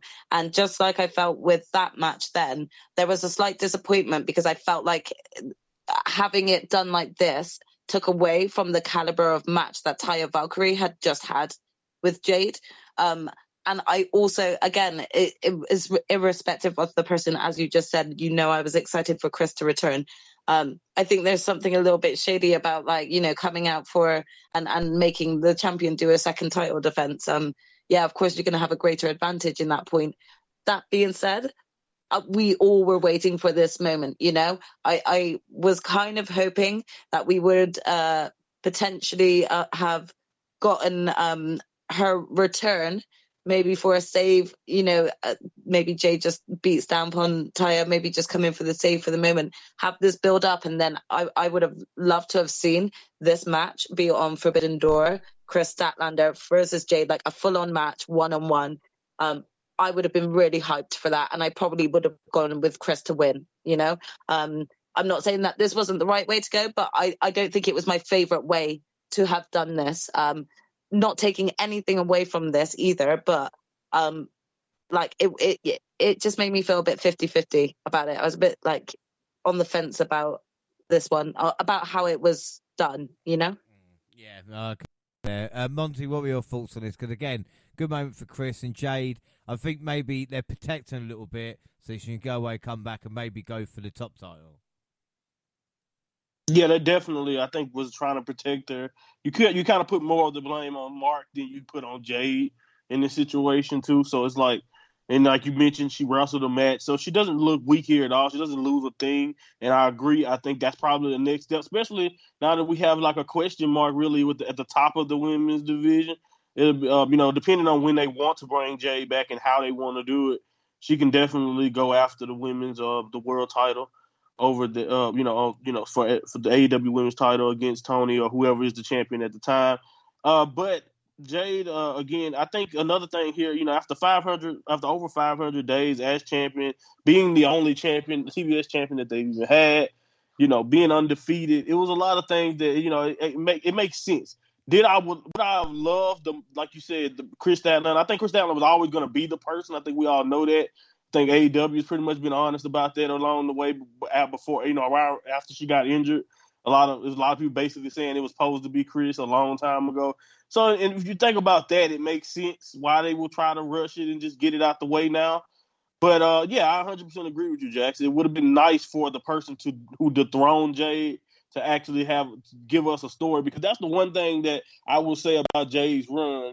And by the way, gotta give I gotta tip my cap to Jade again, because she's one of those champions who became champion and did have to not only learn the business, but had to learn the business as a champion. Like, that's tough. That's a tough thing to do. Like, a lot of people get a lot of more time just wrestling than they before they become champion, and she had to do that while becoming champion. So, and while being champion. So I do want to give her props for that and improving along the way. But man, this moment was great for Chris. That also really woke up the crowd. Everyone was definitely very happy to see her, and I was too. I think it was a really, really cool moment. But I 100% think I agree with Jaxie. It would have been nice to get like a match payoff or a story, because if I have any major criticism of Jay's run, is that while the streak was impressive, the storytelling that they gave her was lackluster at best. Don't even get me started on the Nyla Rose stuff and all the other stuff that she had going on during her reign that, ended up not necessarily being as compelling as you would think. But, I still want to tip my cap to both ladies. And Chris, I'm looking forward to Chris's run. I think we already can see that Chris's run should be pretty special.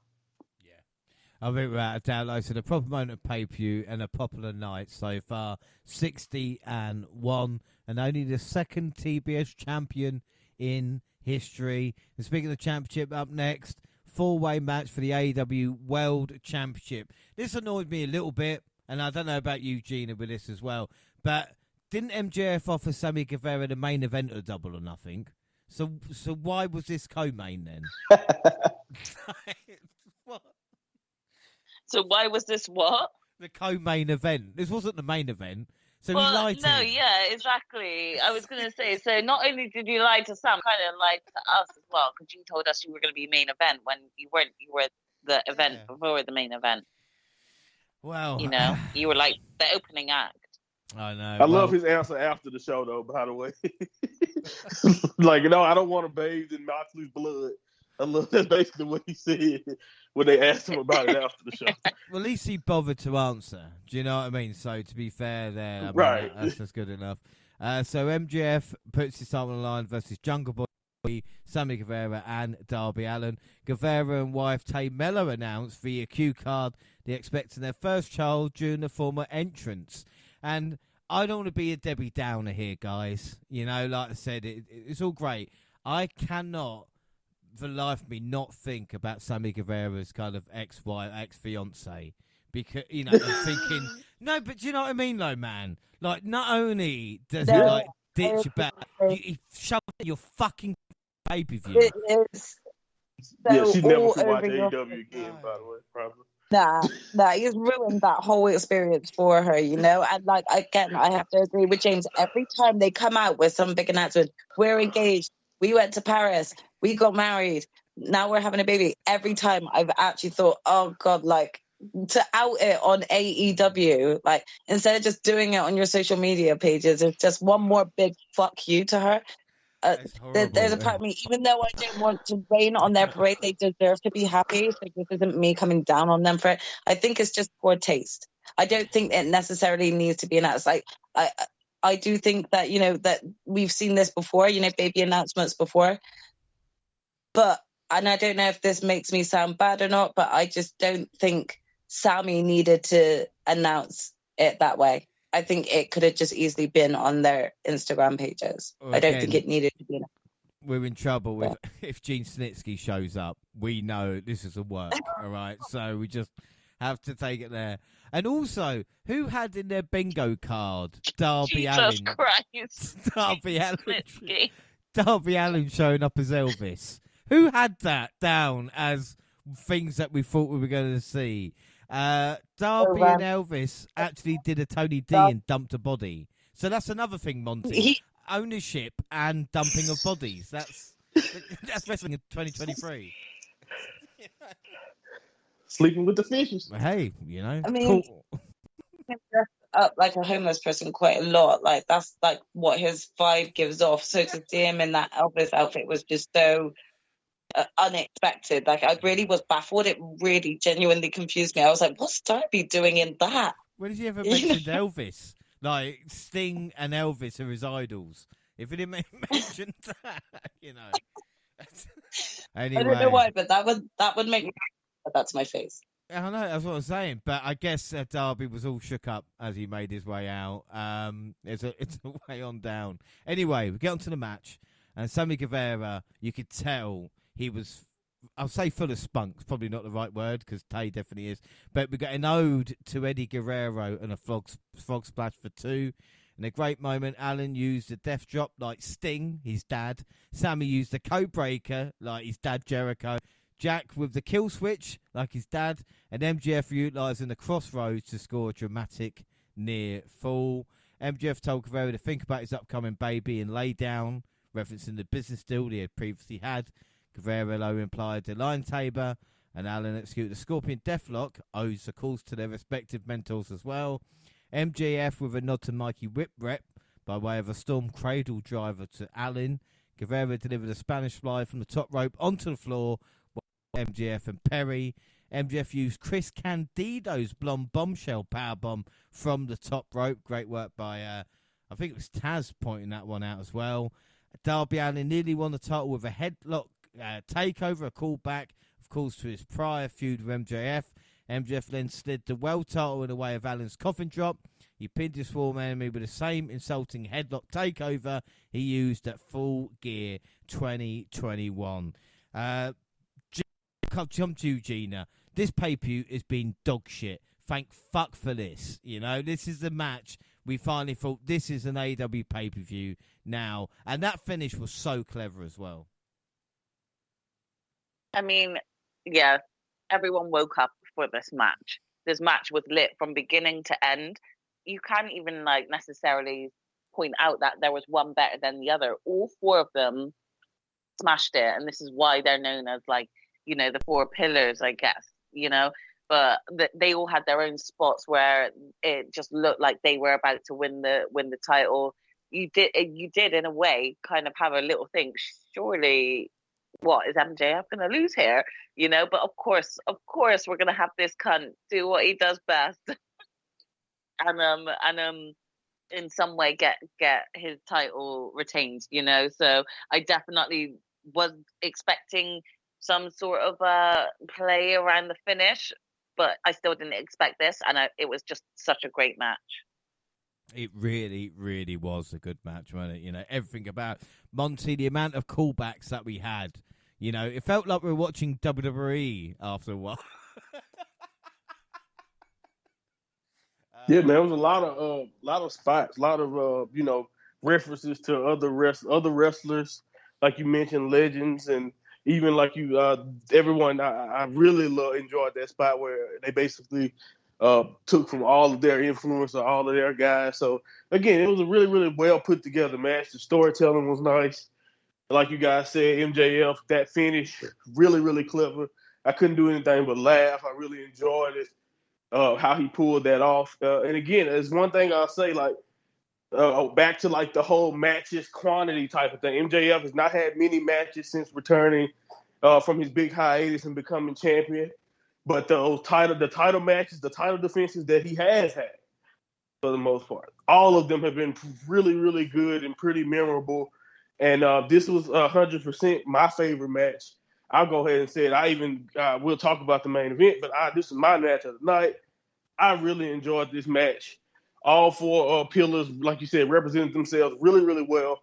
you can tell that is what this match is kind of why you can see the future of this company being primarily through these guys, even if we can all be honest and say it definitely takes a lot more than just these 4 guys to make AEW what it is. But yeah, man, this match, like you said, you can't really say enough about it. The result was really, really good. The way we got there was good, and even through all those moments with Jungle Boy, and you having Sammy even have his moments too. Darby representing himself well. MJF standing over and like winning the way he did with that smirk on his face and just being the cocky world champion that he is. That reinforces like why we are in his age or his era as AEW world champion. And man, like I said, it was a really, really strong performance by everyone.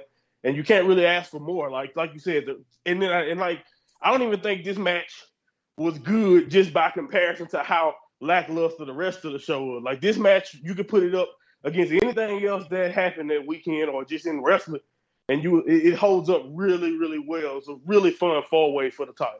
Yeah, well, that's what I was saying. It's really, really good. What's your Gina? What was your score out of 5? I forgot to ask you.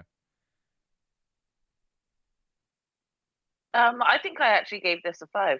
Yeah, Monty, what about you? Yeah, me too. 5 star. Yeah, I mean, Jaxie, your score. I mean, this is a match of the year candidate, and again, Monty made a great point. Just because the rest was shit around us, this would still stand out on a quality pay-per-view, wouldn't it? Yeah, agreed. I think that, there was a lot of pressure, I think, for those 4 men going into this match, but they delivered it 100%. There was just so many spots. And like you said, there was just a moment where they were paying homage to all of their mentors. And it was actually beautiful to see these 4 young upcoming wrestlers and just seeing what the history of wrestling has taught them, so that it was a really sort of beautiful match in that sense as well, just to see what history has taught sort of the youth of the company. So I really enjoyed this match a lot. You were just on your seat. You genuinely did have second guesses as to whether or not MJF was going to retain. But again, just like Monty, I was laughing at the outcome. Seeing MJF just creep in with that belt is such a bitch move, and it's such an MJF move. Like, it worked incredibly well. So I was really impressed with this match. And yeah, this was my match of the night. I gave it 5 stars. Yeah, and again, it's interesting because I talk about MJF. He's not reached his peak as a wrestler, but his best performances are right now. And again, with the rest of the roster that we especially saw on this show, can the same be said for them? And again, the AEW originals and the homegrown talent maybe, but is it time that they start maybe looking at the WWE guys and go, right, until you get to that level, this is the interesting thing, isn't it? I mean, it was an incredible AEW title match. It's just a shame it wasn't the main event. Predictions, we all went MJF. So Monty's on 8. The rest are on 7 as we go to the main event. Anarchy in the arena. The Elite versus Blackpool Combat Club. Violent Isles sang Blackpool Combat Club to the ring. And again, it's one of those things where you're watching it and they're playing. And then about 5 or 10 minutes in, you go, oh, I remember the last now. Because the last match had this music playing, didn't it, for a little while. Even though we did get, like I said, the live band. And again, if you don't like deathmatch wrestling or weren't a big fan of the Attitude Era brawls, you probably, if you liked them, you probably thought this was awesome. Again, a lot going on here. The Elite took the fight to Blackpool Combat Club, fighting up the stands, whilst, of course, Wild Thing was still being played. Until the Young Bucks super kicked the lead singer. I did spot. Claudio delivered a pile driver in the bed of a pickup truck. The Bucks delivered an exploded super kick to Moxley. Yes, that's right, an exploding super kick. They then put a barefoot Matt Jackson in a pile of thumbtacks. Danielson applied a heel hook for good measure. Nick Jackson took a face-first trip into the tacks. Don Callis then gave view to a screwdriver and he used it on Page. He attempted the same to Omega, but at a V-trigger.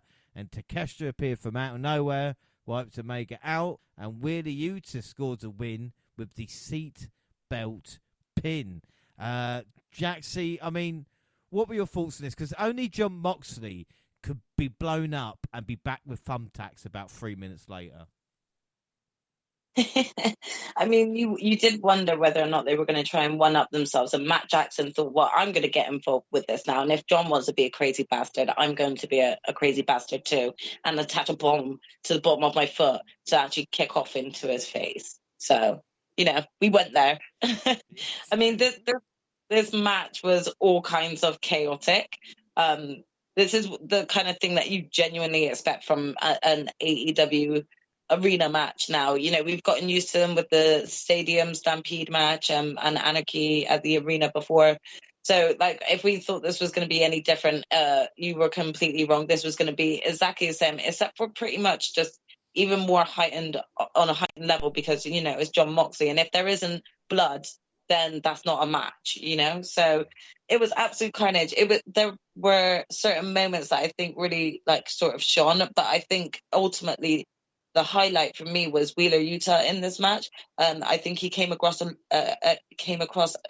much more aggressive than what I've seen in him before, and I really think him working with the Blackpool Combat Club is actually doing a wealth of good in sort of molding him into this potential sort of top candidate in a few years' time.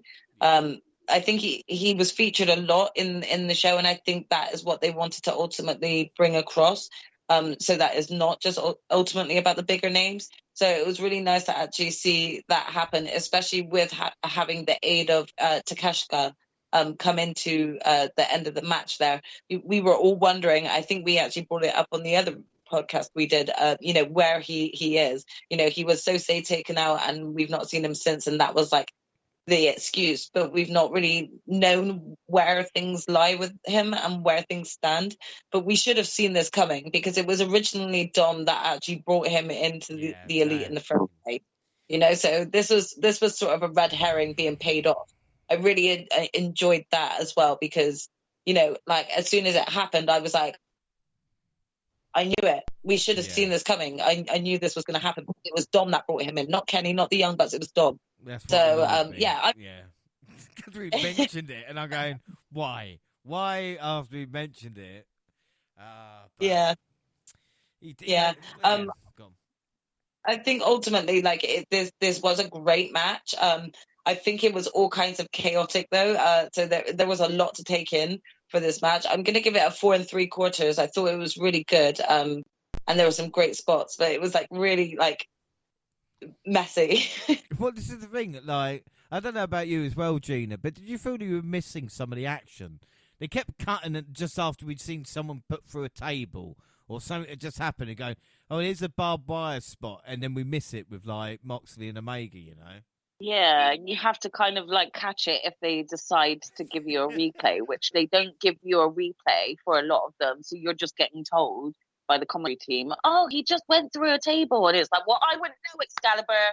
I wouldn't know, would I? Because you didn't show it. So I definitely agree. Again, for me, I love these anarchy matches. I love the chaos and I love everything everywhere, but I also love seeing it all. And sadly, because they were all going off in different spots, and it doesn't matter if you go off in different spots, you can still make it work. But because there was 5 of them on each team, 4 of them on each team, I can't remember, is it 4? 4, Bucks, yeah, Page, and Omega. 4 on each team. Yeah. So, but the thing is, they all 4 of them went to complete different separate sections. If you had sort of 2 teams in one section and 2 teams in another, then maybe you can still keep the cameras going back and forth between both sets of chaos and still capturing all of that.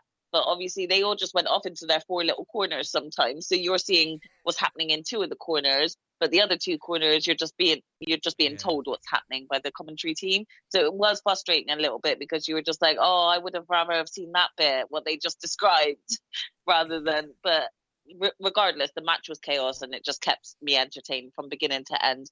And again, it was much better than most of the matches on the card. So I was so entertained from beginning to end. And I really think that Wheeler Yuta shined a lot in this match.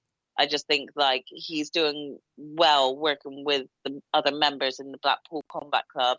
And I think it's going to really help him and elevate him in his wrestling career. So he shined a lot for me in this match. Yeah, right. That we'll just score out of 5. would I give it a 5 or 4 3/4? I don't know. I'll give it 4 3/4 because I've given my 5 away, and I'm only going to give 1 5 for this show. Yeah, but again, as we mentioned in this matchup, and Monty, this is what surprised me more than anything, was how dominant the Blackpool Combat Club were. I know Takeshita cost them at the end, but this was all about how dominant the BCC were, and as Jaxie and Gina so rightly said as well, shining a light on Wheeler Yuta as well. Yeah, I think that was the best element of this match was Takeshita and Wheeler Yuta basically was the ones that they wanted to put on a pedestal here. You get Takeshita with that finish, and you get basically the whole bulk of the match. A lot of time just showing off Wheeler Yuta, how good he is, how tough he is, and I think that's pretty much the best thing about this match. Like you said, was it a great match? Did they have moments that popped me? Yes, but this is an absolute mess in the best possible way, I guess is the way I could put it. You know what I'm saying? It was so much going on. AEW does this in these anarchy matches every time. That's the reason why sometimes they hit or miss for me because it's just they don't really give you a chance to take in what you just saw. Like you mentioned, we see a guy's face get blew off, and then we just supposed to move on to the next spot like nothing happened.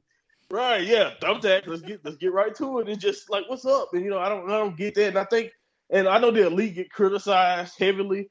I think the Blackpool Combat Club dominating worked in the sense that the Blackpool Combat Club are brawlers. They have Moxley, who's just a deathmatch savant at this point. So you have Moxley. You have I know we look at Claudio and Danielson and just think about how great they are technically, but they can get down and dirty also. And I think Wheeler Yuta proved that he can also be more of a brawler. While the Elite a little bit more flashy, a lot more spots going into it. They're not really brawlers. Maybe Hangman is one. Hangman probably the only one I can see fitting in the brawler category also, along with the style that he works with the Elite. But again, was this absolutely a good time, a great main event, way to cap off things? Sure, but I wasn't necessarily a fan of sometimes the pacing of it, and like you guys mentioned, the result at the end. I'm not gonna say I don't like it because it like I said, it really put two guys who are not really two young guys who are in this feud. They are the focus, and I really loved it. I love that when guys who are over, like everyone else in these groups, are focused on putting over the young guy. I mean, really, the only other person that shined other than Wheeler Yuta during the actual match to me was like Matt Jackson. Like Matt Jackson was just everywhere doing a lot of stuff in this match, so he absolutely killed it. But like you said, Wheeler Yuta really put on a good performance and really made a name for himself. If you wasn't already into Wheeler Yuta, I think this match is a good match to watch to get into him even more. And yeah, man, I don't really have a problem with it. Like you said, Don Callis coming back to bite us. It's one of those things you look at and it's like, damn, it was right there in front of us the whole time. But you just kind of you move on. It's like, all right, well, it was still a fun match and it was cool. So I gave it 4.5 overall. Like you said, I don't think it touched that 4-way to me. But it was definitely, if you're into those type of things, you're into death matches, you're into, like you said, those brawls, you probably gave this 5 stars and you really loved everything about it. But as a guy like me who they can be hit or miss sometimes they're a great time, sometimes they can just be like, okay, slow down just a second, please. And that's probably the only thing I'll say about this match. Sometimes I'm just wishing that, hold on, come on, give me a chance to catch up with what you're trying to show me here. Well, something. Go on. I was going to say, like, this is the thing, isn't it? There's so much going on here.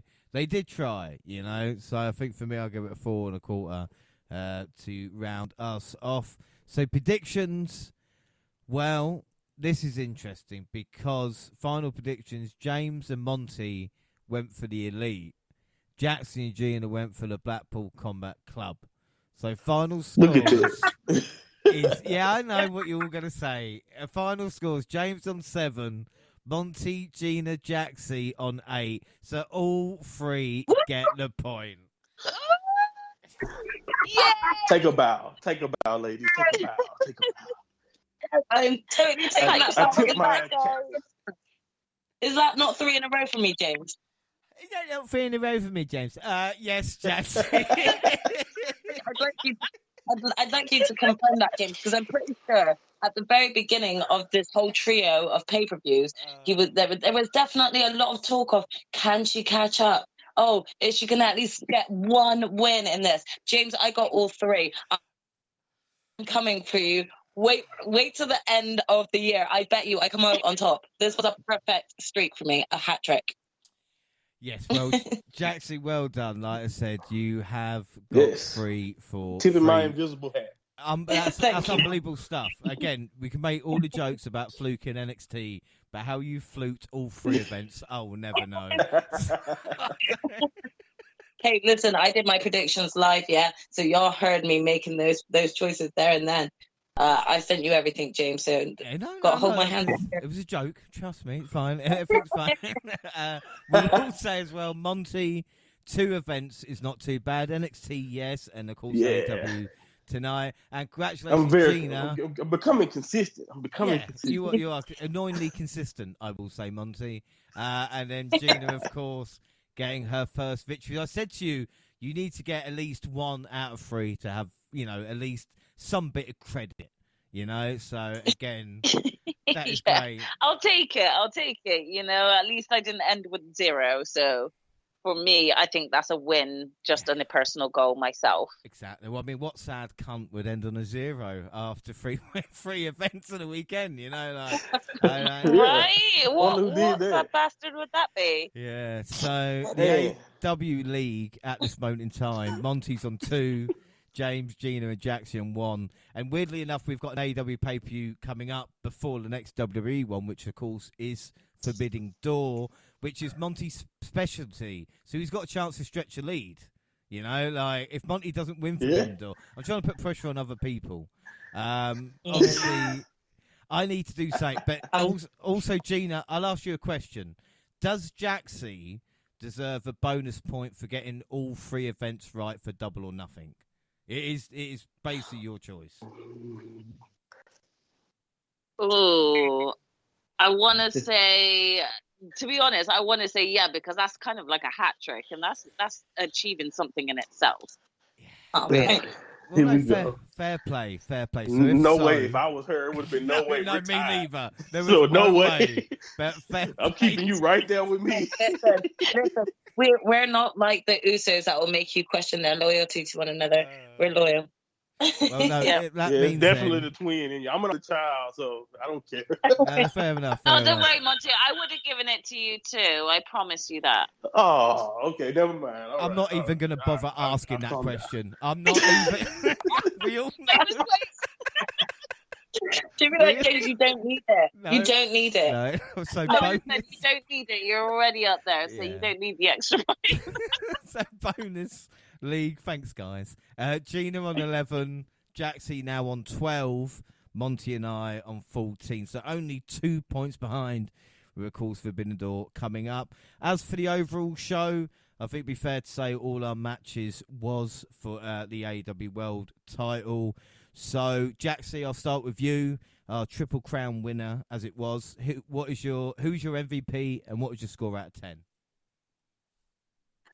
Okay, so I thought a lot about this one, and I'm not going to give MVP to any one of the guys from the match of the night win. They got match of the night for me. So I just thought, overall they are actually just altogether an MVP. But my MVP actually goes out to Wheeler Yuta.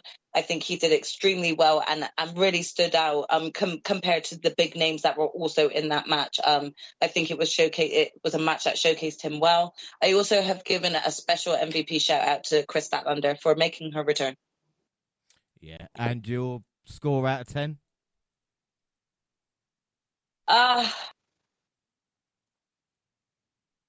This is a hard one because, to be honest, if it wasn't for the final 2 matches, I feel like overall the pay-per-view would have been a bit of a dud. So it's really hard. I think the best that I can really do is give it a 7.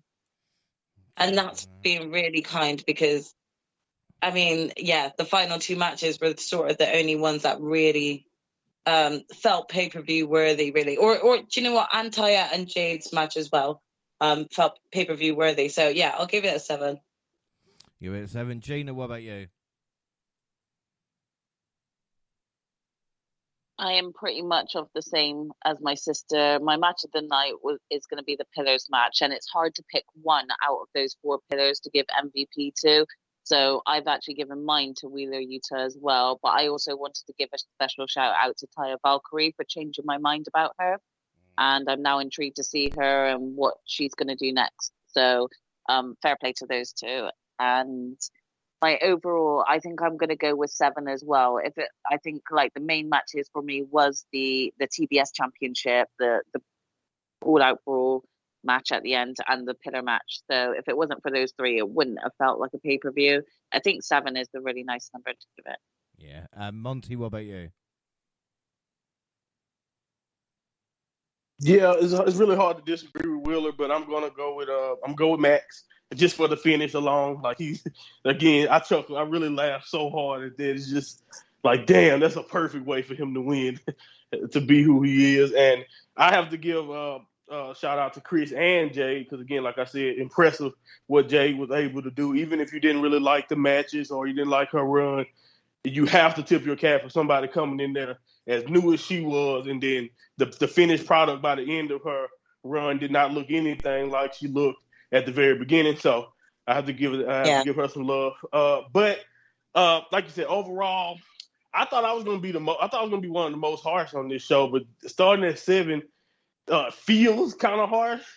I really want to give it maybe a little bit more just for the 4-way. But it's a fair statement, like you guys said. It really wasn't much anything.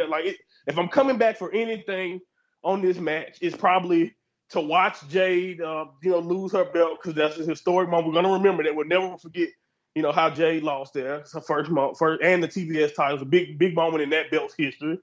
And then those 2 matches at the end. It's just really nothing really else was memorable enough to make you be like, you know what? Let's watch Double or Nothing. 2023, and let's get into it. Because of how great the card was. And I think if you think about some of the other shows that they've had, even like you said, even the fact that the arena wasn't really filled up. Like Vegas was a hot spot for AEW when they started. It just felt like they had that same energy that Chicago kind of gives them at times, or Orlando. I think it's Jacksonville. You know what I mean? But they didn't really get that this time. And I don't know if, like you said, if they got anything to do with the booking or whatever it has anything to do, but it definitely took away from the overall quality of the show. It was the worst show of that weekend. We had 3 shows. I enjoyed NXT the most, and I enjoyed Night of Champions more than this. So I'm gonna leave it at 7. I'm gonna leave it at 7. But kudos to everyone who did shine, and everyone worked hard. I know they did, but sometimes it just don't go the way you would expect it to go, even when you're looking at it on paper. But I'm going to stay with 7. No, I don't know. Because, I usually kind of rate them pretty high, my standards. No, I'm thinking I might drop my score here. Because I really dislike this pay-per-view. But obviously not as much as you guys. So I am going to drop it a little bit. And I think it's one of my first ever 7s I've given out, actually. Because I'm usually a lot nicer. So I'm going to give this a 7, right. 7 3/4, because, like you said, the world title match was fantastic. The main event was passable. Rest of the card was forgettable. There is no excuse for empty seats visible from hard camera, even if Tony needs to get seat fillers. Just sort it out. Overall package. If this was your first AEW show, I don't think you're going back for more. And that's the problem. So overall, a little bit disappointing. We're going to leave Dynamite and Rampage notes and all this lot until our Forbidden Door show, which is in just 2 weeks' time. So we will be back and doing that. And I think that is it. I said we were going to get this show under 2 hours, and goddamn, we're going to do it. So that is it. Across all social media, Twitter at WNR Podcast, I'm at WNR JR. You can find the entire WNR team on a Twitter banner. Monty, where can people find, listen, and follow you? You can go to @MyMontyPod on Twitter. You can click the link in the bio. Check out the old pods and all of that.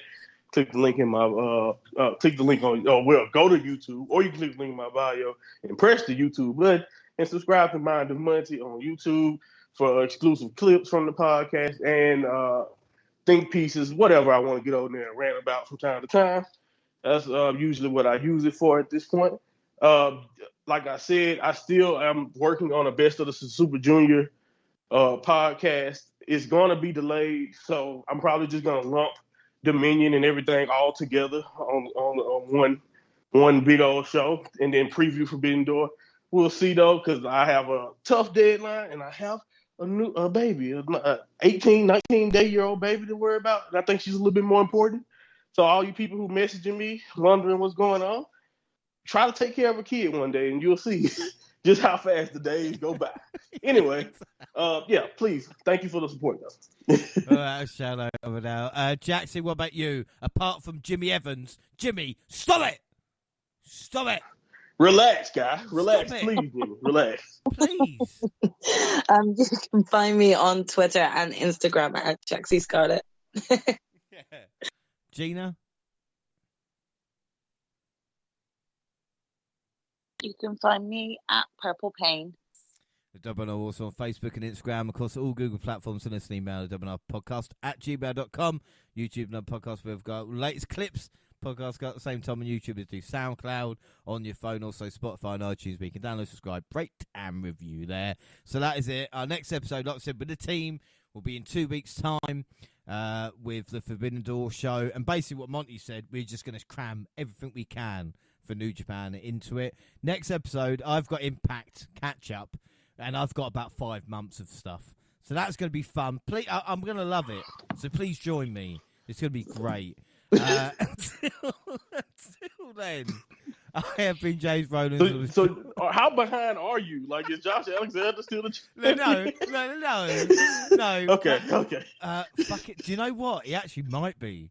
I'm gonna. Do you know what? God, you are behind. I think Kurt Angle's still the Impact champion. Where I'm with you. Oh God. We're back almost 17 years. Look, guys, they've always told me how much they love the Impact shows. Everybody knows how much they do. So that would be me. I was joined by this show by the fantastic Jaxie Scarlett. Again, congratulations getting 3 out of 3. Yeah, it's been fun. I definitely wasn't expecting a hat trick, but I am gloating for sure. I think this is a big win for myself. And, thank you very much, everyone, for listening in and supporting me. We got there.